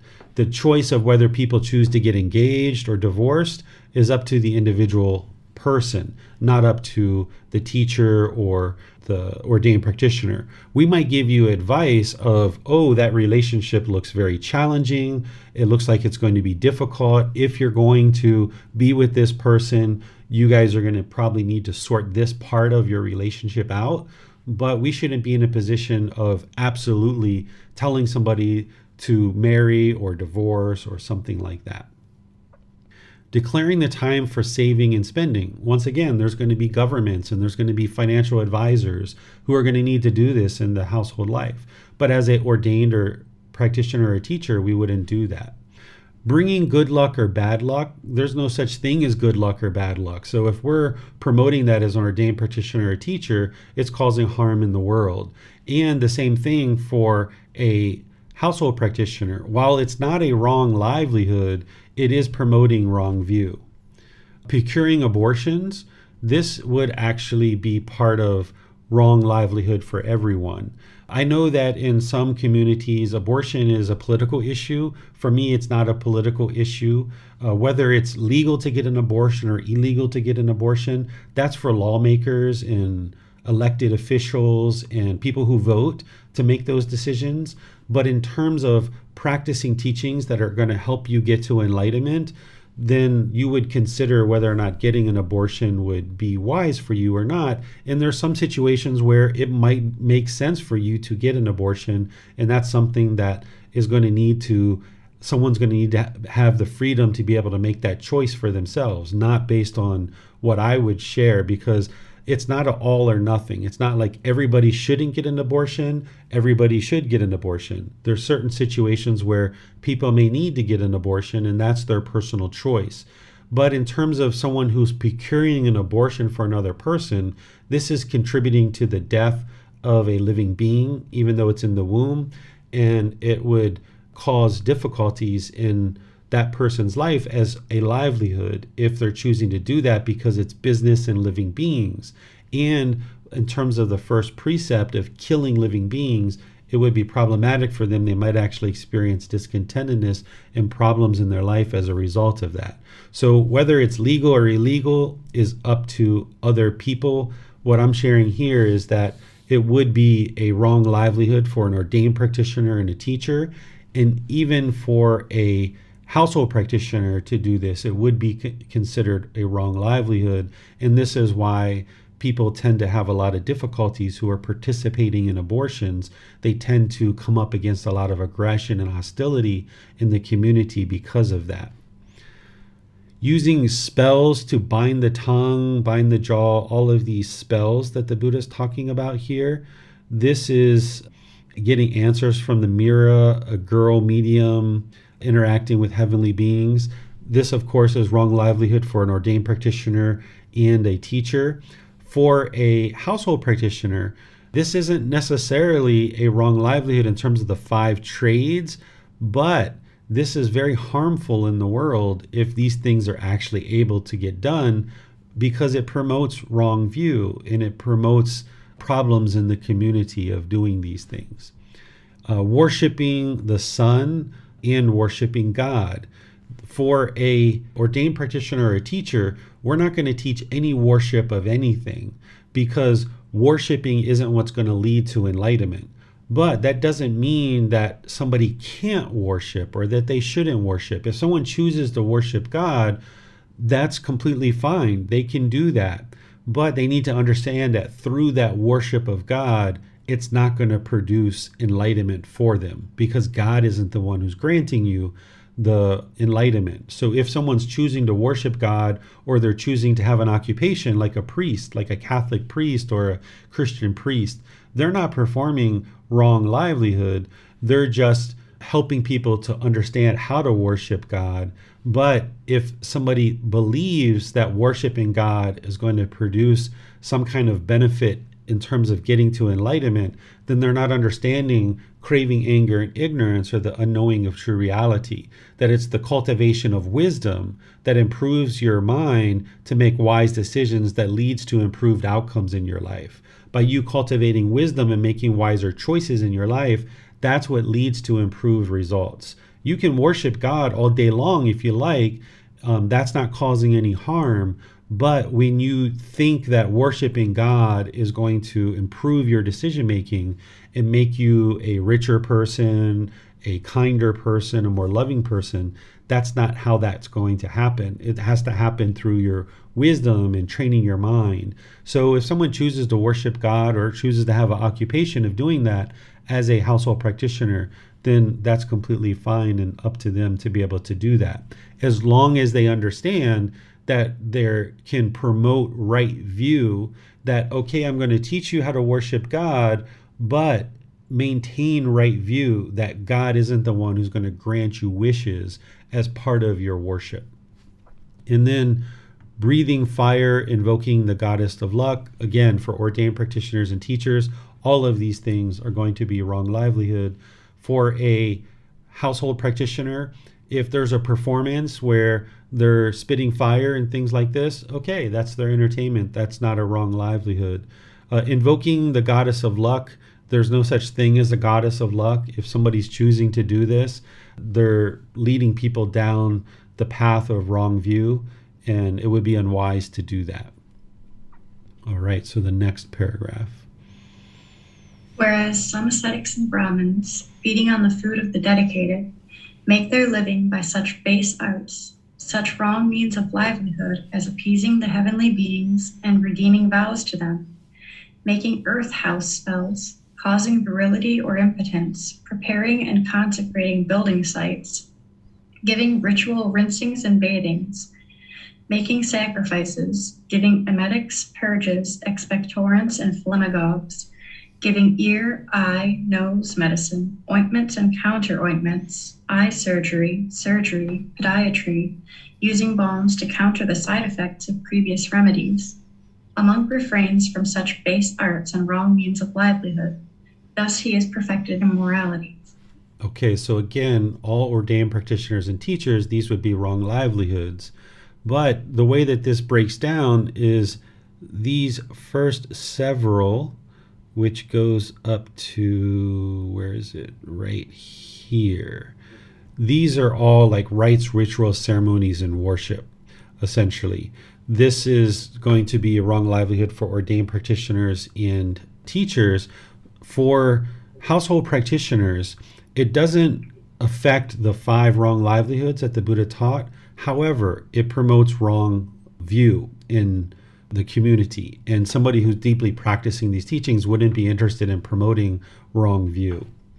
These others here, this is medical care. Again, an ordained practitioner teacher wouldn't do these things, but a household practitioner is going to need to do these things. These are things that are offered in the community for a purpose. They're helping us to maintain our health. So those things are going to be needed, and they're not a wrong livelihood. And then, sir, that monk who is perfected in morality sees no danger from any side owing to his being restrained by morality. Just as a duly anointed Katya king, having conquered his enemies, by that very fact sees no danger from any side, so the monk, on account of his morality, sees no danger anywhere. He experiences in himself the blameless bliss that comes from maintaining this noble morality. In this way, sir, he is perfected in morality. All right, so what the Buddha is essentially saying here is that as an ordained practitioner and a teacher, if you're choosing to not do any of these things, then there's no danger that's going to come to you. There's no problems that's going to come to you. You're going to be able to focus your livelihood on developing your own practice to get to enlightenment and share these teachings with others. That when you do these as an ordained practitioner or teacher, then it makes it very cloudy for you to be able to focus on learning and practicing and sharing teachings. And it makes it very cloudy for your students to understand what is it that you're truly doing. So if you're interested in having a livelihood as an ordained practitioner or a teacher, you would refrain from these wrong means of livelihood that the Buddha is explaining. And by doing so, you perfect your morality, in that your community of students will be able to more deeply see what your intentions truly are, which is to share these teachings with them to help them get to enlightenment. And therefore, you're going to have more support in your community. Whereas if you're splitting your time between multiple things, sharing some teachings on the path to enlightenment, but doing these other things, your community members are not going to be as supportive of you because you're not being as supportive to them. Why would they be dedicated to helping you if you're not dedicated to helping them? This is the natural law of karma. Whatever you put out is what's going to come back to you. So as an ordained practitioner and teacher, if you're dedicated to helping your students, then your students will be dedicated to helping you. And that's where the karma comes about. So the Buddha is explaining that this last paragraph, that you will have a very successful livelihood as an ascetic and as a teacher if you choose to purify and perfect your morality in this way by choosing not to do these things. Questions on this chapter? It does not appear there are any questions at this time, sir. All right. So let's go to chapter 4. Yes, sir. Let's go to Donnie to read chapter 4, please. Thank you, Miranda. The various kinds of pointless talk. Monks do not engage in the various kinds of pointless talk, that is, talk about kings, thieves, and ministers of state, talk about armies, dangers, and wars, talk about food, drink, garments, and beds, talk about garlands and scents, talk about relations, vehicles, villages, towns, cities, and countries, talk about women and talk about heroes, street talk and talk by the well, talk about those departed in days gone by, rambling chit-chat speculation about the world and about the sea, talk about becoming this or that, for what reason? Because monks, this talk is unbeneficial, irrelevant to the fundamentals of the holy life, and does not lead to fading away of strong feelings, to freedom from strong feelings, to elimination, to peace, to direct knowledge, experience, to enlightenment, to nibbana. All right, thank you, Donnie. So here, once again, the Buddha is preparing the ordained practitioners of how to function in the world in a certain way, that they're not creating situations where people can become discontent, and then those ascetics find it difficult to share teachings with students, because the unenlightened mind is attached to many different things. And as a teacher, if you're talking about some of these things, a student can get discontent based on what it is that you're talking about. We know that the student is causing their own discontentedness, but as a teacher, if you're choosing to talk about kings, now let's just say politics, right? If somebody was to talk about presidents and vice presidents and senators and different things, if I was doing that as a teacher and I was talking about politics, there's going to be some students who agree with me and some students who disagree with me. And therefore, I can only teach the students who agree with me, because the other students are going to be discontent. There's no way I'm going to study with that guy because he doesn't like the same president that I like or the same senator that I like. So as a teacher, as an ordained practitioner who's sharing these teachings with a wide audience of people, the Buddha is helping us to understand as teachers, how can you best talk and conduct yourself in the world to ensure that you're able to help the widest audience of people. Whereas if you're talking about politics, we'll say that instead of kings. If we're talking about crimes, which the Buddha's talking about here, thieves, if there are certain criminal cases in the public eye, and I was to take sides about one side or the other, then some people agree with me, some people don't. And that means those people who don't agree with me are probably going to get discontent.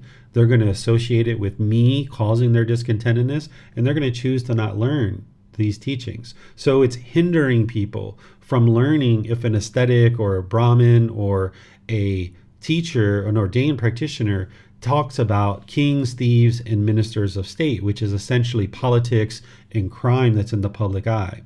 Same thing about talks of armies and dangers and wars and all of these other things.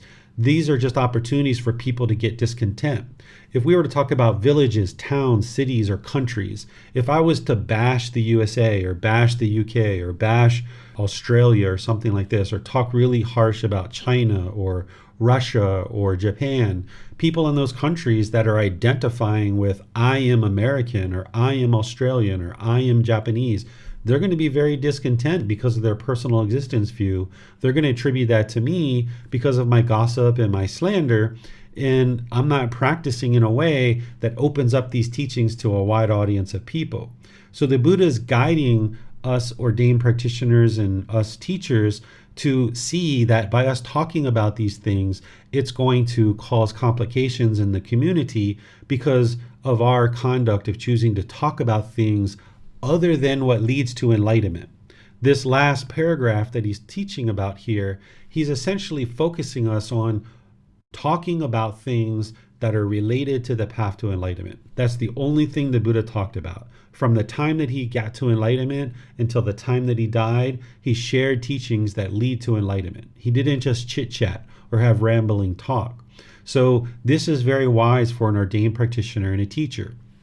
Additionally, what you can extrapolate from this as a household practitioner is that it might be wise for you also to practice something like this. If you're in a work environment and you're talking about politics, there's going to be certain coworkers that agree with you, and there's going to be certain coworkers who disagree with you. And it's going to make it very difficult for you to work in that environment when you're expressing your views and opinions about certain politics and people agree with you and some people don't. People are going to have hatred and people are going to have anger towards you. And this is going to make it difficult for you to function in a work environment where you're talking about politics, for example. Now, there's going to be some household practitioners that's their whole job. They are a politician, or they might be a lobbyist in politics, or they might be otherwise somehow connected to the political field. That's their livelihood and that's what they're choosing to do. And there's going to be people that need to do those things. But in terms of you and your practice, depending on what your role is and what livelihood you're choosing, you might choose to not talk about politics because you know how aggressive people can get because of their craving. They can get very angry and very hostile related to talking about politics. The same things is that it would be wise for you to not talk about certain villages or towns or cities or countries, particularly in a negative way. I mean, if you talk in a positive way, okay, people aren't going to get discontent typically about that unless they get pleasant feelings as a result of that. Same thing with these vehicles and things like that. If you're bashing Lamborghinis or Mercedes and somebody happens to be driving a Mercedes that's in your office and you're talking bad about these cars, it's going to make it difficult in your relationships.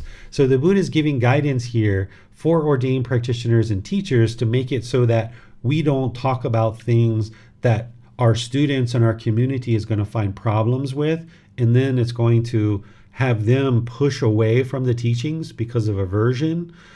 But also there's things in here that you might choose to say, I shouldn't have rambling chit chat either. Even as a household practitioner, that would be unwise for me.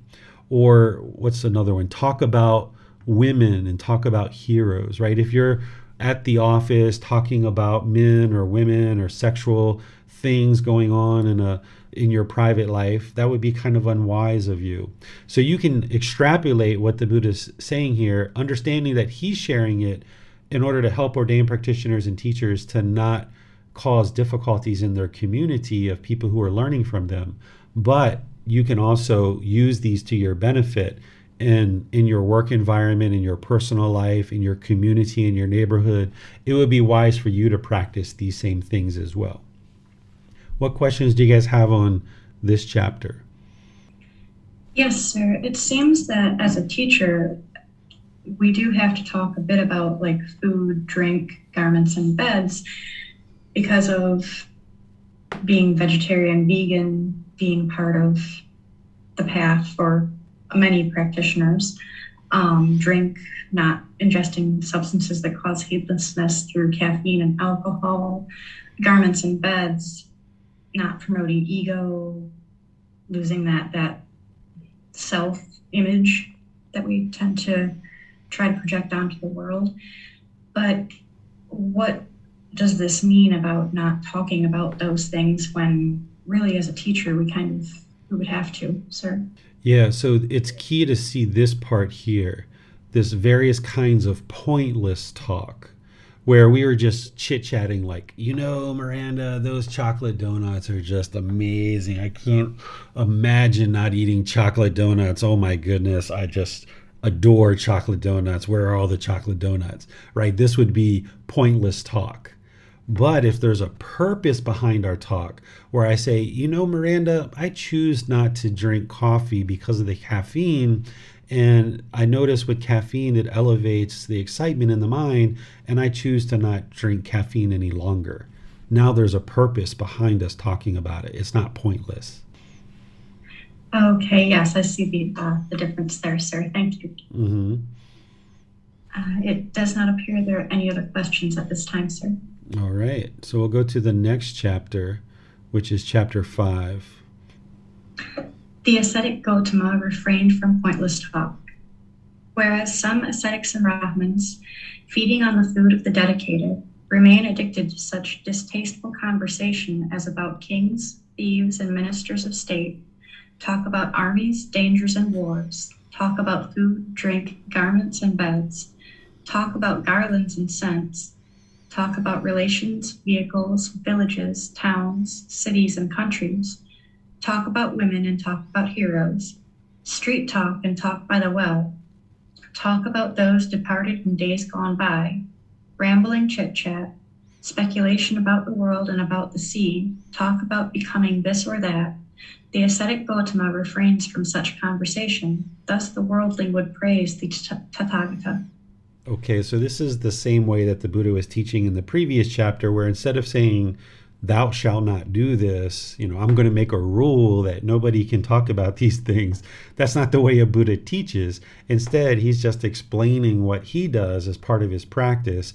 And what a Buddha is doing is he's kind of creating this window into his life and into his mind and into his practice that other people can see what it is that he practices. And that through them learning about that, if they choose to practice these same things, then they will see that their mind becomes peaceful, calm, serene, and content with joy too.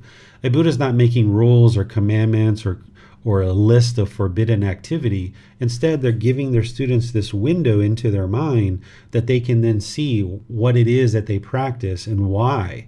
And I imagine that students might have asked him, like you guys are asking me, well, why, Gautama Buddha, shouldn't we talk about armies? Why shouldn't we talk about villages and towns? And then he can expand upon it. This is the discourse. This is the, here's the teaching.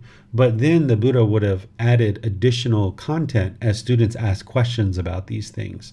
So here, this is a way of teaching without creating a rule or a forbidden activity or any commandments, just giving people a window into the mind of the Buddha of what he practices, and then give them a chance to ask questions of why does he practice in this way. And then as they see the wisdom in that, then they might choose to practice the same way on their own.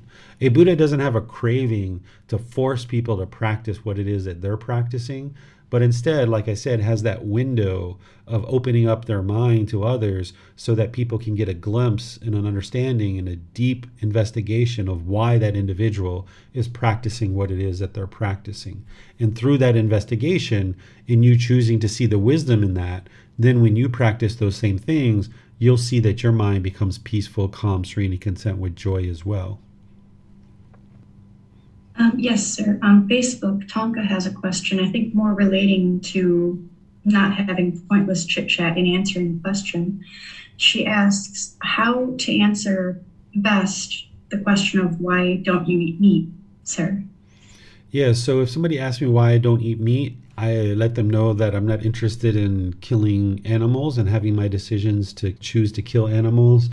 And the meat has drugs, toxins, and hormones in it, that if I eat it, that it'll affect the health of the body and the mind. So I choose not to do these things out of compassion and loving kindness for the animals, but also out of loving kindness and compassion for this being that I call David, or that we call David, because if I ingest those drugs, toxins, and hormones, it's going to affect the physical health of the body and the mind. Yes, thank you, sir. Mm-hmm. It does not appear there are any other questions at this time, sir. All right, so we go to chapter 6. Yes, sir. Let's go to Donnie to read chapter 6, please. A monk refrains from pointless talk. Whereas some ascetics and Brahmins remain addicted to such unedifying conversation as about kings, thieves, and ministers of state, talk about army, dangers, and wars, talk about food, drink, garment, and beds, talk about garlands and scents, talk about relations, vehicles, villages, towns, cities, and countries, talk about women and talk about heroes, street talk and talk by the well, talk about those departed in days gone by, rambling chit-chat, speculation about the world and about the sea, talk about this or that, a monk refrains from such distasteful conversation. Thus he is perfected in morality. Monks do not engage in the various kinds of pointless talk, that is, talk about kings, thieves, and ministers of state, talk about armies, dangers, and war, talk about food, drinks, garments, and bed, talk about garlands and scents, talk about relations, villages, vehicles, towns, cities, and countries, talk about women and talk about heroes, street talk and talk by the well, talk about those departed in days gone by, rambling chit-chat, speculation about the world and about the sea, talk about being this or that. For what reason? Because, monks, this talk is unbeneficial, irrelevant to the fundamentals of the holy life, and does not lead to fading away of strong feelings, to freedom from strong feelings, to illumination, to peace, to direct knowledge or experience, to enlightenment, to nirvana. When you talk, monks, you should talk about this is discontentedness. You should talk about this is the cause of discontentedness. You should talk about this is the elimination of discontentedness. You should talk about this is the way to the elimination of discontentedness. For what reason? Because, monks, this talk is beneficial, relevant to the fundamentals of the holy life, and leads to fading away of strong feelings, to freedom from strong feelings, to elimination, to peace, to direct knowledge, experience, to enlightenment, to nirvana. Therefore, monks, an effort should be made to understand this is discontentedness. An effort should be made to understand this is the cause of discontentedness. An effort should be made to understand this is the elimination of discontentedness. An effort should be made to understand this is the way leading to the elimination of discontentedness. All right. Thank you, Donnie. So the Buddha is taking that previous chapter that we read, all those pointless kinds of talk, and he's saying that he doesn't engage in these things, like is what he said in the last one as well. And now he's explaining the reason why, because they don't lead to enlightenment. And he's encouraging his ordained practitioners to talk about the Four Noble Truths. That's what he's saying here when he says, when you talk, monks, you should talk about this is discontentedness. The Four Noble Truths is what leads to establishing right view and having that breakthrough. And as he taught more and more and more people, just thousands and thousands of people during his lifetime, they would then spread out and go start spending time in people's houses that were inviting them to come stay with them. And they would invite them to come essentially live with them for a couple of weeks or a couple of months, and they would learn the teachings that way. And the Buddha is encouraging them not to talk about chit-chat and random things, but talk about the teachings that lead to enlightenment. That's what they should be focused on and dedicated to share. Now, in terms of talking about the Four Noble Truths and sharing the teachings, if somebody invited me into their home and I just sat down and be like, all right, let's talk about the Four Noble Truths. That's the only thing I can talk about is the Four Noble Truths. This wouldn't be wise, right? So when you go to someone's home, you need to sit down like, hi, how are you? Nice to meet you. Oh, this is your husband. Oh, nice to meet you, sir. Oh, this is your mother, your father, your children. Oh, your house looks very lovely, right? There's going to be a certain amount of getting acquainted with each other. Right? So sometimes when people read the Buddha's teachings, they think it's all one way or all another way, right? It's either black or white. It's either dark or light. It's not that, you should only speak about the teachings and that's the only thing you're willing to talk about. You're going to need to get acquainted with each other. You're going to need to build a relationship with somebody. So like when somebody comes to the temple to visit me, I had some new students come today. I'm saying, hi, how are you? Welcome. Nice to meet you. What's your name? And then they share it. And I was like, where are you from? Oh, you're from Italy. Oh, you're from South Africa. Oh, okay. Nice to meet you. What do you do? Are you visiting Thailand? Are you here as a tourist? Are you working here? I'm going to be asking questions like this because not only does it get me acquainted with them and them get acquainted with me, but it helps me understand their life a bit so that as they ask questions about these teachings, I'm more able to readily relate the teachings directly to their life. Whereas if I know nothing about a student, it's much more challenging for me to provide them penetrating wisdom that's actually helping them to understand the path to enlightenment. So while the Buddha is explaining here to stay focused on sharing the teachings as an ordained practitioner or as a teacher, it's important that you understand that there is going to be a certain warming up period where you get to know your students and you get to know the community. And this is actually purposeful speech. It's not pointless talk, right? The Buddha is talking about pointless talk. There is a purpose behind, where do you live? What is your job? Do you have a wife or a husband or a boyfriend, a girlfriend, a partner, children? What do you do on a daily basis? What are your hobbies? This is typically what I do when I meet with students on a one-on-one basis, is I'll spend the first part of our personal guidance session just getting to know you. And I'll do that over multiple sessions where I'm still sharing the teachings with you, but I'm getting to know you over multiple sessions. And the more that I know about you in your life and what you're doing in your life, the the more I can help you with these teachings. So this isn't pointless talk just because I'm not talking about the Four Noble Truths. It's actually helping me to discuss the Four Noble Truths with you when I understand certain things about your life and certain things that cause discontentedness in your life. So keep that in mind, that while the Buddha is talking about here to refrain from pointless talk, there are certain things that you might be talking about that have a real purpose. And the purpose might be, I'm interested in building a relationship with this person. I'm interested in getting to know this person. I'm interested in seeing if this person might be a person that would be a good boyfriend or girlfriend or husband or wife or a good employee or something like this. So there's going to be purposes behind your speech. For a ordained practitioner, for a teacher, our speech with our students is just to be able to understand them and understand their life, so that then we can offer them teachings that are going to be most helpful for them. We're not going to be just chit-chatting about this thing or that thing, about different things. There's always going to be a purpose behind what we're talking about in any given point of our conversation. And the purpose that we have, if we're practicing right livelihood as an ordained practitioner and teacher, is our purpose is to help this person get to enlightenment. So any conversation about what's going on in your life, that's going to help us to help you get to enlightenment. And that's a purposeful way to speak. It's not pointless.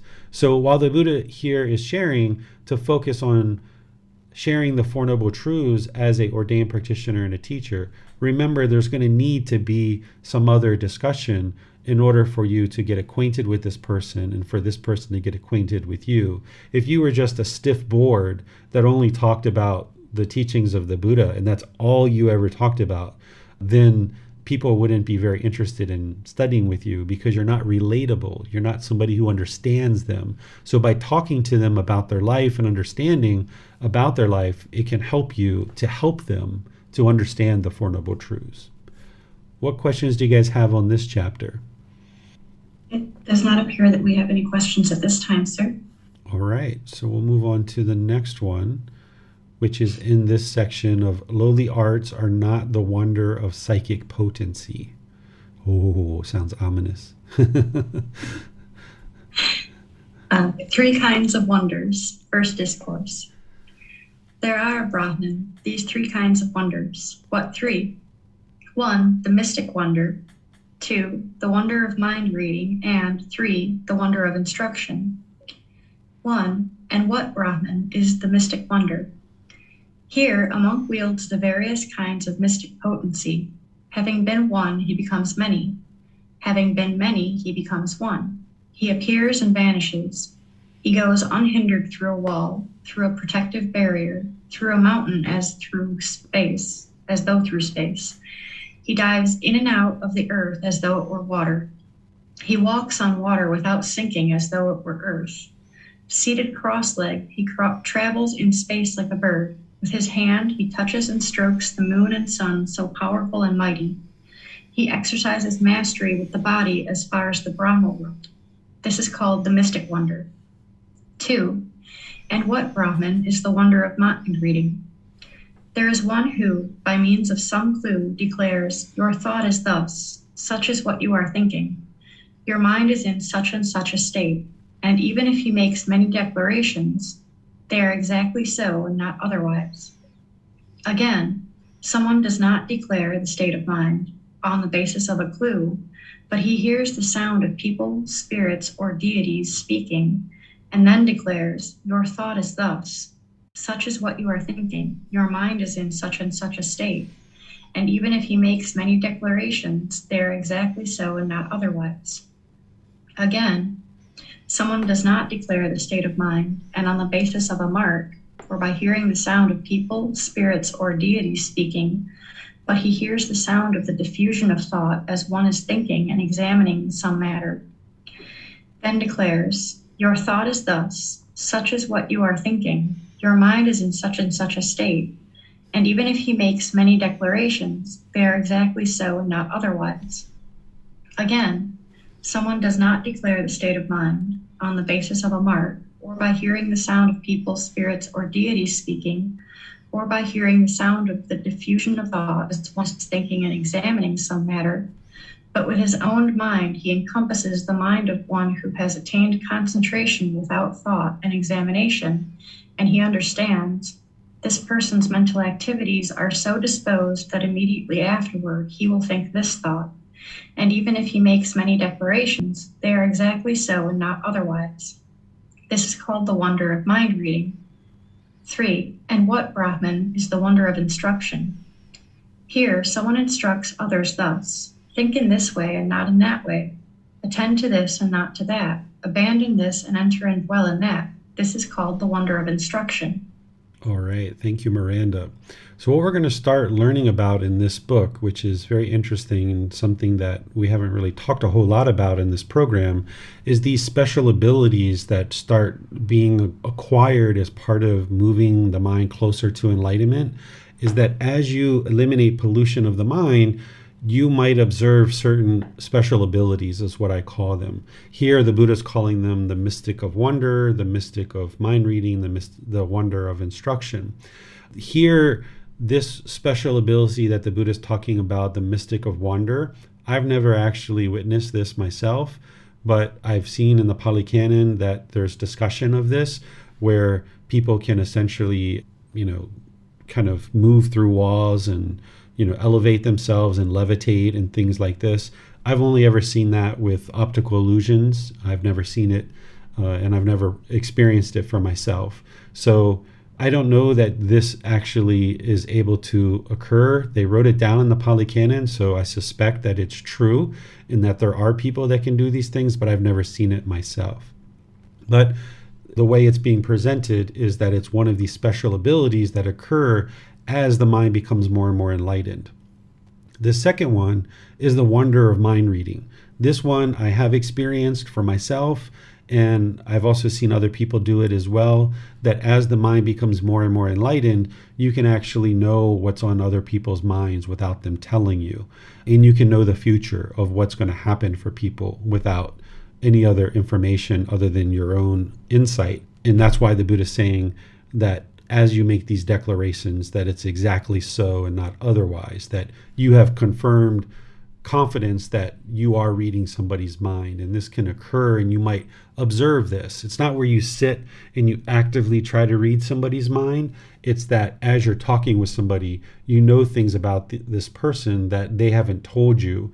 And then if you speak up and you're like, hey, do you have a relative that has died recently? They're like, yep, I sure do. And it's like, oh, I understood that. And they didn't even tell you that, but you knew that. And then in some cases, you might be able to tell them why their family member died, how they died, and all the different details about that. And this is something that occurs as the mind becomes more enlightened, that this wonder of mind reading is something that you might experience. And then there's this wonder of instruction, where as you become more and more enlightened and you gain this wisdom, the Buddha calls it almost like a miracle to be able to instruct these teachings. Here it's called the wonder of instruction, that as you develop more and more wisdom, eradicating the pollution of mind, you develop the ability to provide these teachings for the benefit of others. And he describes it as a wonder, or like this special ability. And what you're going to ultimately see that the Buddha talks about is he says that he doesn't practice this mystic wonder of moving through walls and elevating and levitating and things like this. He doesn't do that.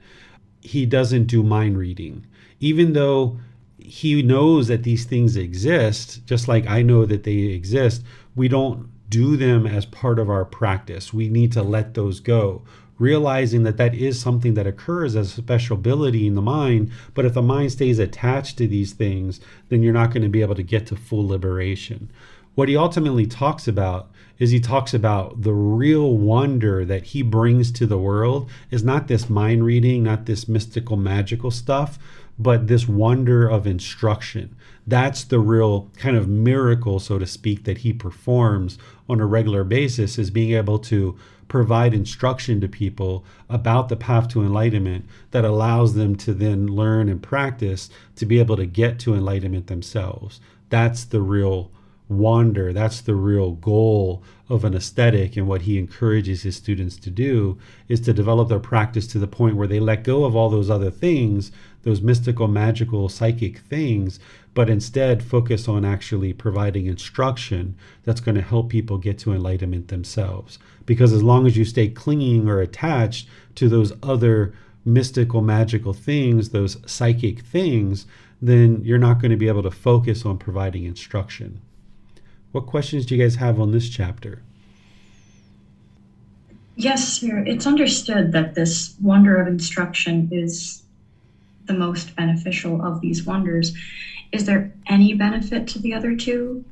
The mind is thinking that having that ability of mind reading, knowing what is the mental state of a person, knowing what's on their mind, that might be beneficial for someone who is teaching. Mm-hmm.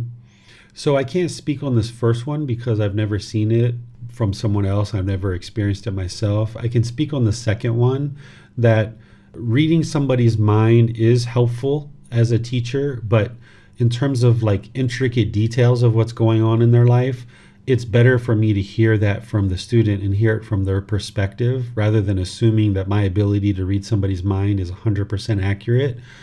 And I've seen situations where like students have come to learn with me. I used to teach at a temple where like tourists could just come up and sit down and be like, "Hi, I'd like to talk to you. I have this problem. Can you help me?" And it's kind of like almost like a triage environment. And I would have people sometimes come down and sit with me, and they would sit, and I would turn to them and I would say, "Have you had a family member recently die?" And they said, "Yes, it was my dad." And I said, "And you would like to know why he died, right? You don't understand why he died?"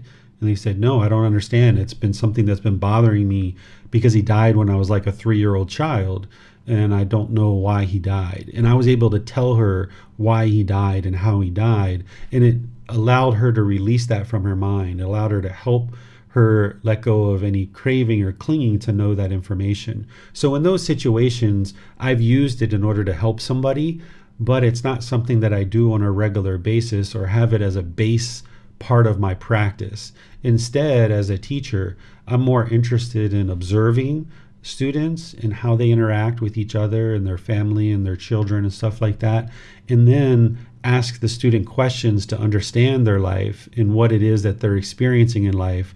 Based on what they're explaining and based on what I'm observing, I can then provide them teachings that will actually help them. So rather than rely on the mind reading as like a way of practice, and that's the only thing that I'm doing, instead, I'm using that with other things to be able to then help the person. But it's not a primary thing that I would choose to do. Definitely wouldn't choose to make money with it, but it's not something that is necessarily advisable, because sometimes you can go into some of the things that you're understanding from someone's mind and they can get really discontent. Because there was another situation where I was talking and I wasn't trying to read this person's mind, but I started talking about her mom dying and she started crying. And I said, "Your mom recently died, hasn't she?" And she said, "Yeah." And she started crying, which was fine. That's her discontentedness that helped her to release it. And she started asking me questions about her mom. But this can actually cause problems if you get into this too much in too much detail with people. It's almost like fortune telling. And even though for a period of time, for maybe like 6 months to a year, this ability was really profound in my mind and I was able to help certain people, I had to be willing to let that go in order to get to liberation. And now I have this omniscience where I know things that are going to happen before they happen. Like I won't hear from a student for like a year or two, and then I'll start thinking about that person, and then they'll call me like a day later or 2 days later, or they'll send me a private message. So I'll know things that are going to happen before they happen. And it happens continuously almost every day that I know about things that are going to happen before they happen.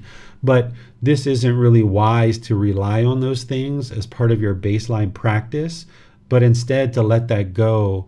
If those things come up into the mind where you have this omniscience or you can read the minds of others, or do these special abilities start to become more profound, I suggest just using it as an example of Yes, I see exactly what the Buddha is talking about here, that as the pollution of the mind is eliminated, that these special abilities become more and more profound, but you need to get to the point where you let those go and you don't rely on them as part of your baseline practice, that they're just there, that they can support you and help you in your practice, but you don't rely on them as a foundation of your practice.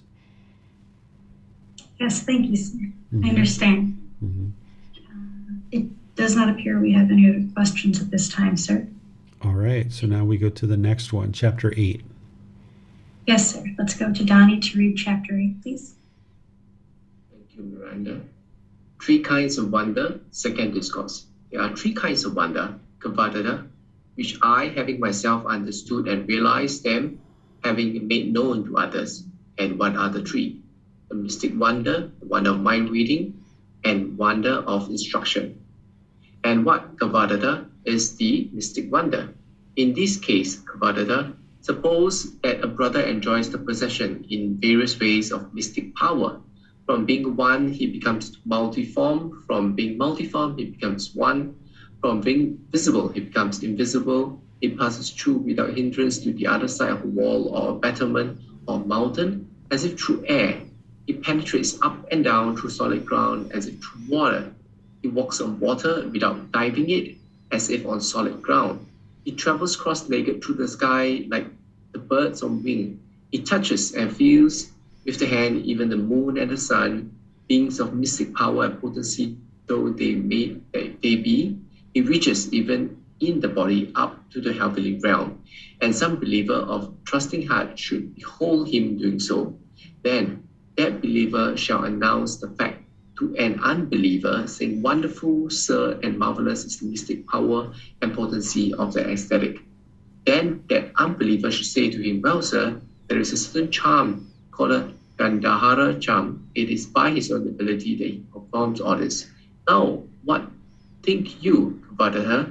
May not the unbeliever so say?" "Yes, sir," he might. "Well, Kavadada, it is because I perceive danger in the practice of mystic wonders that I disagree and refrain from and am reluctant to perform." And what, Kavadada, is the wonder of mind reading?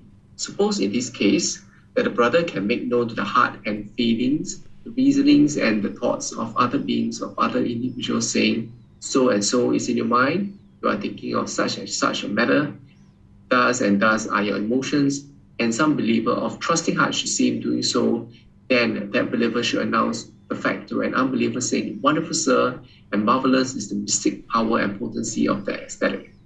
Then that unbeliever should say to him, "Well, sir, there is a charm called the jewel charm. It is by his own ability that he performs all this." And what think you, Kavadada? May not the unbeliever say so? "Yes, sir," he might. "Well, Kavadada, it is because I perceive danger in the practice of the wonder of mind reading that I disagree and refrain from and am reluctant to perform." And what, Kavadada, is the wonder of instruction? Suppose, Kavadada, that a brother teaches us thus: "Reason in this way, do not reason in that way. Consider thus and not thus. Get rid of this disposition, train yourself and remain in that." This, Kavadada, is what is called the wonder of instruction. And further, Kavadada, suppose that a Tathagata is born into the world, one who has won the truth, an Arahant, a fully awakened one, abounding in wisdom and goodness, joyful, who knows all worlds, unsurpassed, as a guide to humans, willing to be led, a teacher for gods and human, a perfectly enlightened one, a Buddha.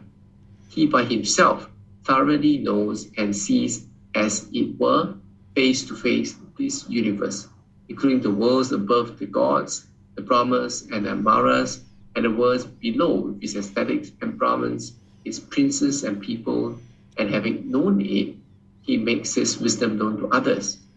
The truth, lovely in its origin, lovely in its progress, lovely in its completion, does he proclaim, both in the spirit and in the letter. The higher life does he make known in all its fullness and all its purity. A householder or one of his children, or a man of inferior birth in any class, listens to that truth And on hearing it, he has confidence in the Tathagata, the one who has found the truth. And when he is possessed of that confidence, he considers thus within himself. Full of hindrance is household life, a path for the dust of passion. Free as the air is the life of him who has renounced all worldly things. How difficult it is for the man who dwells at home to live the higher life in all its fullness, in all its purity, in all its bright perfection. Let me then cut off my hair and beard, let me clothe myself in the orange-colored robes, and let me go forth from the household life into the homeless life. Then, before long, renouncing his portion of wealth, be great or small, leaving behind his circle of relatives, be they many or be they few, he cuts off his hair and beard, he clothes himself in the orange-colored robes, and he goes forth from the household life into the homeless life. When he has thus become an ascetic, he lives self-restrained by that restraint that he should be binding on an ascetic. Uprightness is his delight, and he sees danger in the least of things he should avoid. He adopts and trains himself in the precepts. He encompasses himself with wholesome deeds in actions and speech.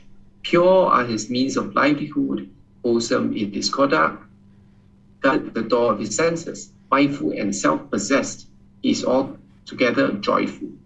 And how, Kavadada, is his conduct wholesome? In this Kavadada, that the monk, putting away the killing of living beings, abandoning the destruction of life, and sword he has laid aside, and reluctant to roughness, and for mercy he resides compassionate and kind to all creatures that have life. Kavadada, this is called the wonder of instruction. With his mind thus serene, made pure, translucent, cultured, free of evil, flexible, ready to act, firm and imperturbable, unable to be upset or excited, calm, serene, he directs and bends down his mind to the wisdom of the destruction of the deadly floods. He knows as it really is. This is discontentedness. He knows as it really is. This is the cause of discontentedness. He knows as it really is. This is the elimination of discontentedness. He knows as it really is. This is the path that leads to the elimination of discontentedness. He knows as they really are. These are the deadly floods. He knows as it really is. This is the cause of the deadly floods. He knows as it really is. This is the elimination of the deadly floods.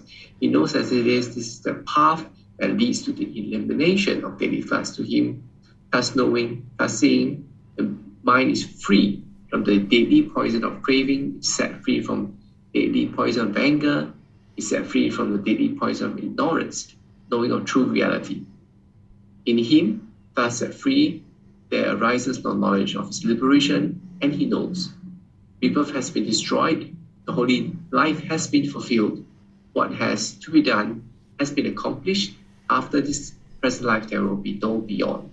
Just Kavada, as if in a mountain fastness there were a pool of water, clear, translucent and serene, and a man standing on the bank, and with eyes to see should perceive the oysters and shells, the gravel and the pebbles and the shoals of fish as they move about or lie within it. He would know. This pool is clear, transparent, and serene, and there within it are the oysters and the shells, and the sand and gravel and the shoals of fish are moving about or lying still. This Kavadaha is what is called the wonder of instruction. So these Kavadaha are the three kinds of wonder I've understood and realized myself and made known to others. All right, thank you, Donnie. So here, this is the Buddha explaining what I was explaining previously, that he doesn't practice this mystic of wonder.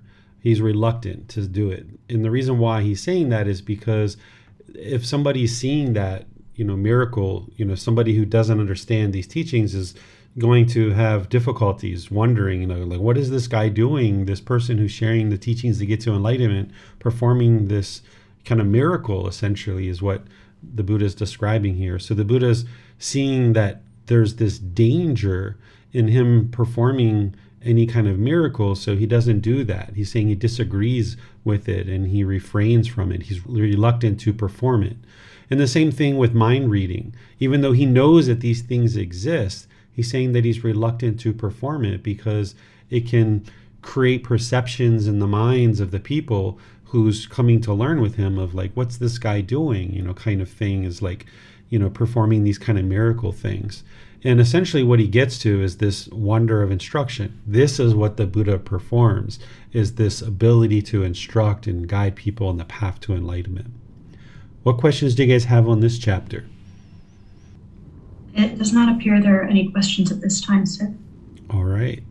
So now we'll go to chapter 9, which is in this section, Monk's Way of Conduct Towards Wonder of Mystic Power and Other Kinds of Power. Chapter 9. The perfectly enlightened one prohibits monks from exhibiting a wonder of mystic power. The Venerable Pindola, the Bharadvaja, shown his mystic power, having risen above the ground, having taken hold of that the bowl of the great merchant of Rajagaha was brought down by him, circled 3 times around Rajagaha. Then the perfectly enlightened one on this occasion, in this connection, having had the community of monks gather, questioned the Venerable Pindola, the Bharadvaja, saying, "Is it true, as is said, Bharadvaja, that the bowl of the great merchant of Rajagaha was fetched down by you?" "It is true, Venerable Sir." "It is not suiting, Bharadvaja, it is not becoming, it is not fitting, it is not worthy of an ascetic, it is not allowable, it is not to be done. How can you, Bharadvaja, on account of a cheap wooden bowl, exhibit a condition of furtherment, a wonder of mystic power to householders? As, Bharadvaja, a woman exhibits her loincloth on account of a cheaply stamped masaka, a small bean used as a standard of weight and value, hence a small coin of very low value. Even so by you, Bharadvaja, was a condition of furtherment, a wonder of mystic power exhibited to householders on account of a cheap wooden bowl. It is not, Bharadvaja, for pleasing those who are not yet pleased, nor for increasing the number of those who are pleased, but, Bharadvaja, it is displeasing to those who are not pleased as well as to those who are pleased, and it causes wavering in some. Having guided him, having given reason talk, he addressed the monks, saying, "Monks, a condition of furtherment, a wonder of mystic power is not to be exhibited to householders. Whoever should exhibit them, there is an offense of wrongdoing. Break, monks, this wooden bowl, having reduced it to fragments, give them to monks as perfume to mix with ointment. And, monks, a wooden bowl should not be used. Whoever should use one, there is an offense of wrongdoing." Okay, thank you, Miranda. So what the Buddha is doing here is there was an ascetic who basically was showing off, right? He was showing off this mystic power of being able to, elevate, it sounds like, or levitate and grab this bowl out of the sky and bring it back down for a merchant. And the Buddha found out about this and he's like, "Hey, why did you do this? And, did you do this?" And the ascetic admits, like, "Yeah, that's what I did." And the Buddha is saying that, by doing that, there's going to be people that are pleased with you doing that, and there's going to be other people who aren't pleased with you doing that. And it's going to cause wavering in people's minds who may not be interested in learning and practicing the teachings when they see this kind of mystical, magical things that are happening. So the Buddha discouraged people from showing off, of course, because that would be conceit or arrogance or pride.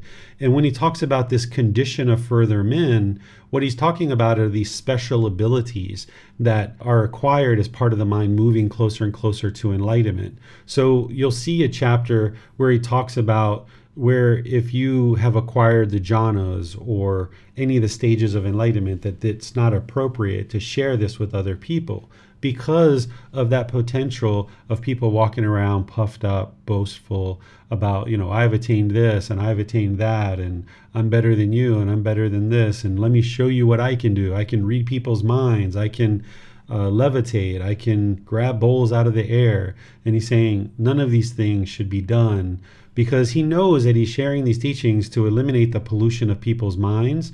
And as people are learning those things, they're kind of in various stages of development. They're maybe not quite enlightened yet, but they're starting to have these certain abilities of, in this case, talking about levitating, having mind reading and things like this, and all these different special abilities start coming into the mind.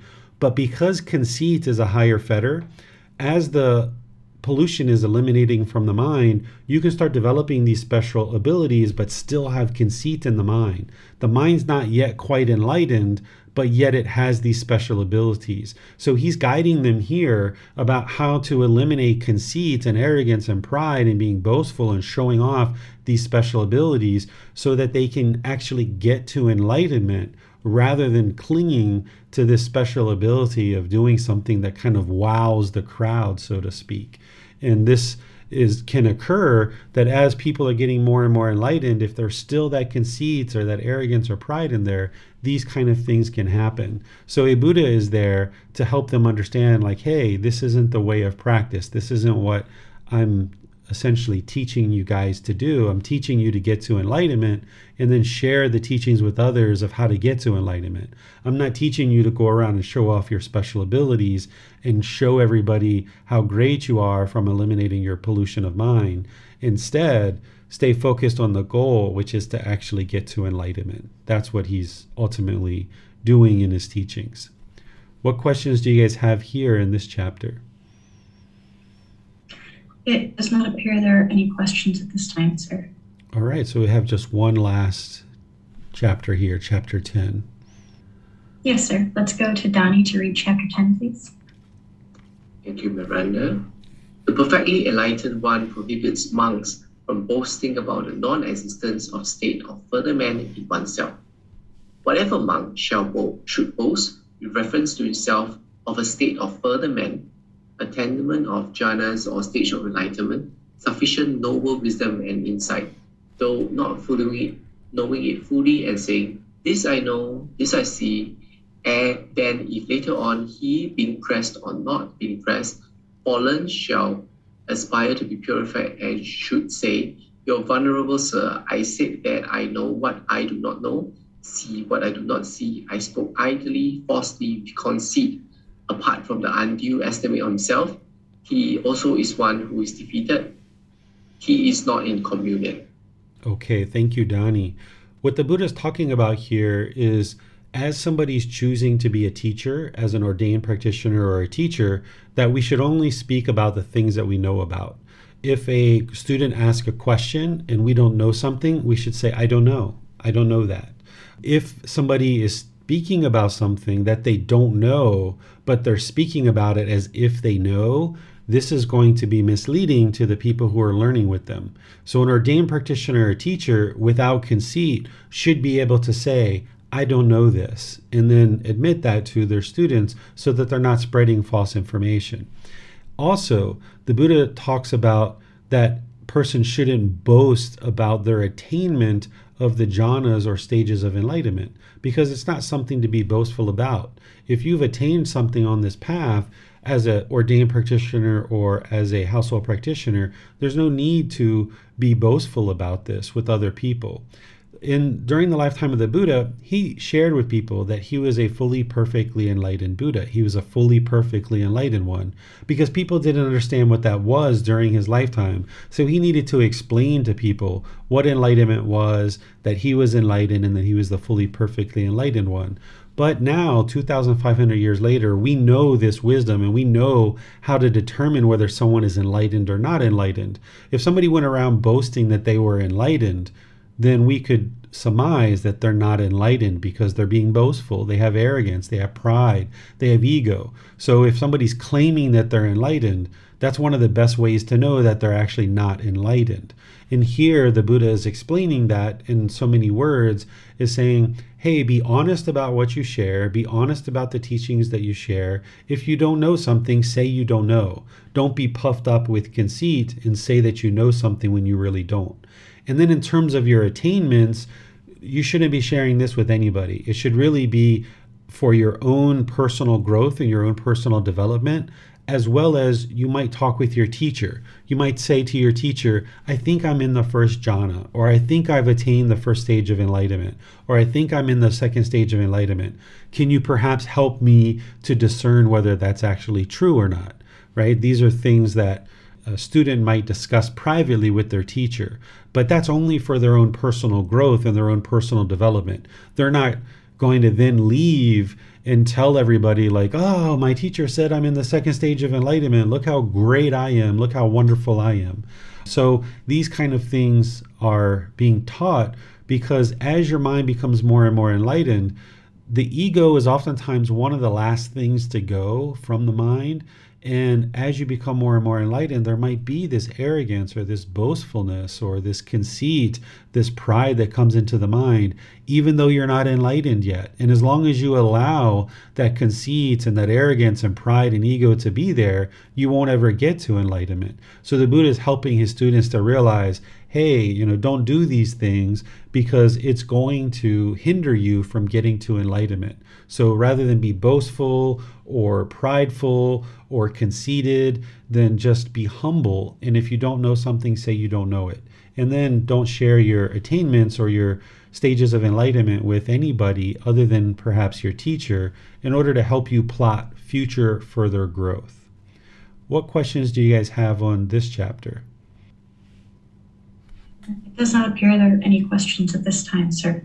All right. Well, I will just thank all of you guys for joining for today's class. As you see, this is a very different topic than what we've been talking about in the past few months with the cycle of rebirth. We've come out of volume 11, moving into a new book, and now there's a lot more things to talk about because there's a lot of different things that are happening in some of these discourses.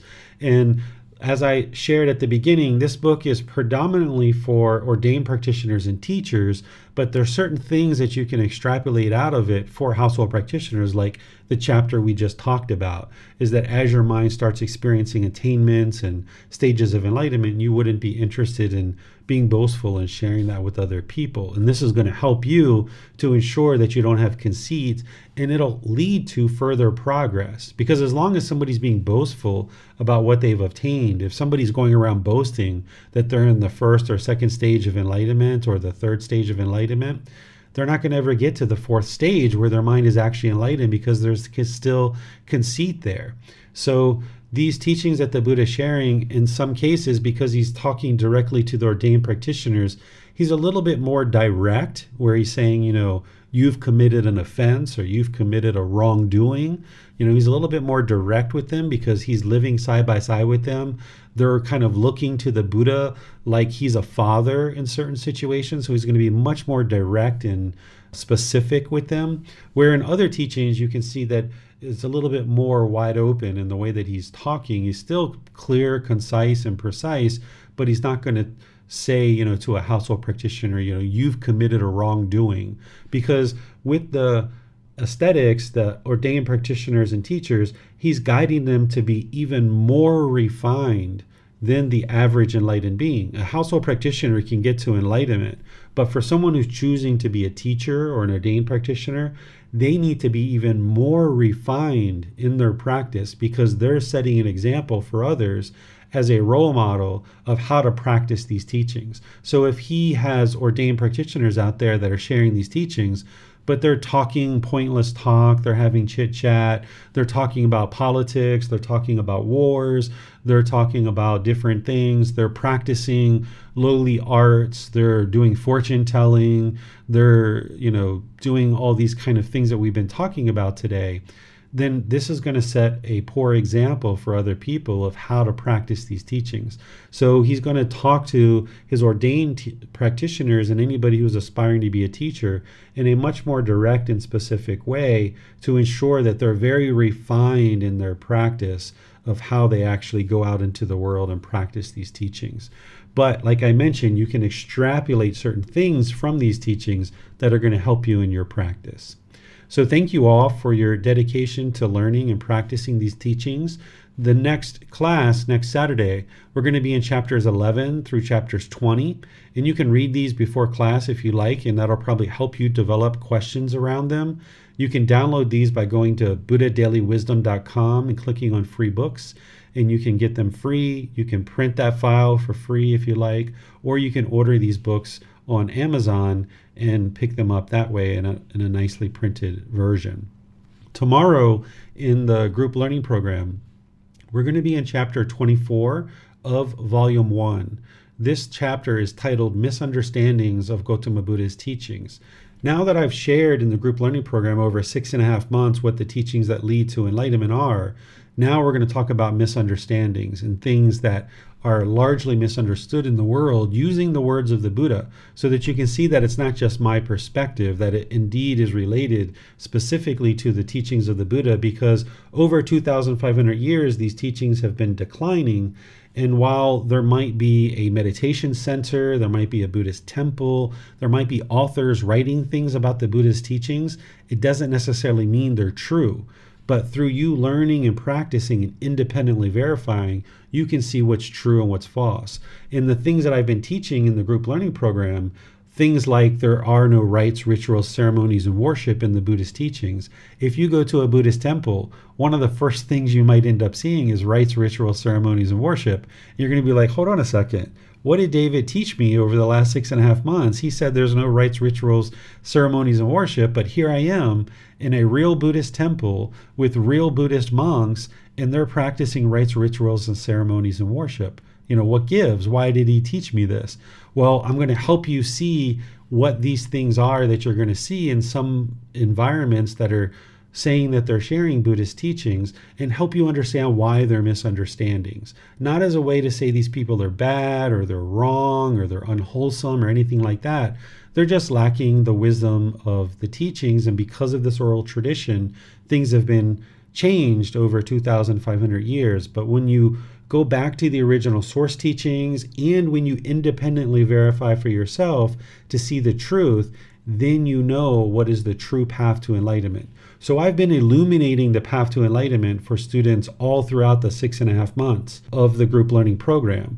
And by sharing the misunderstandings, it further illuminates the path to enlightenment, because you can see in environments that you might move in and out of, or centers that you might move in and out of, or books that you might pick up, you can see very clearly through your own investigation and your own independent verification what is true and what is false, by understanding the true teachings, but by also understanding the misunderstandings. So that's what we're going to be talking about tomorrow in the group learning program.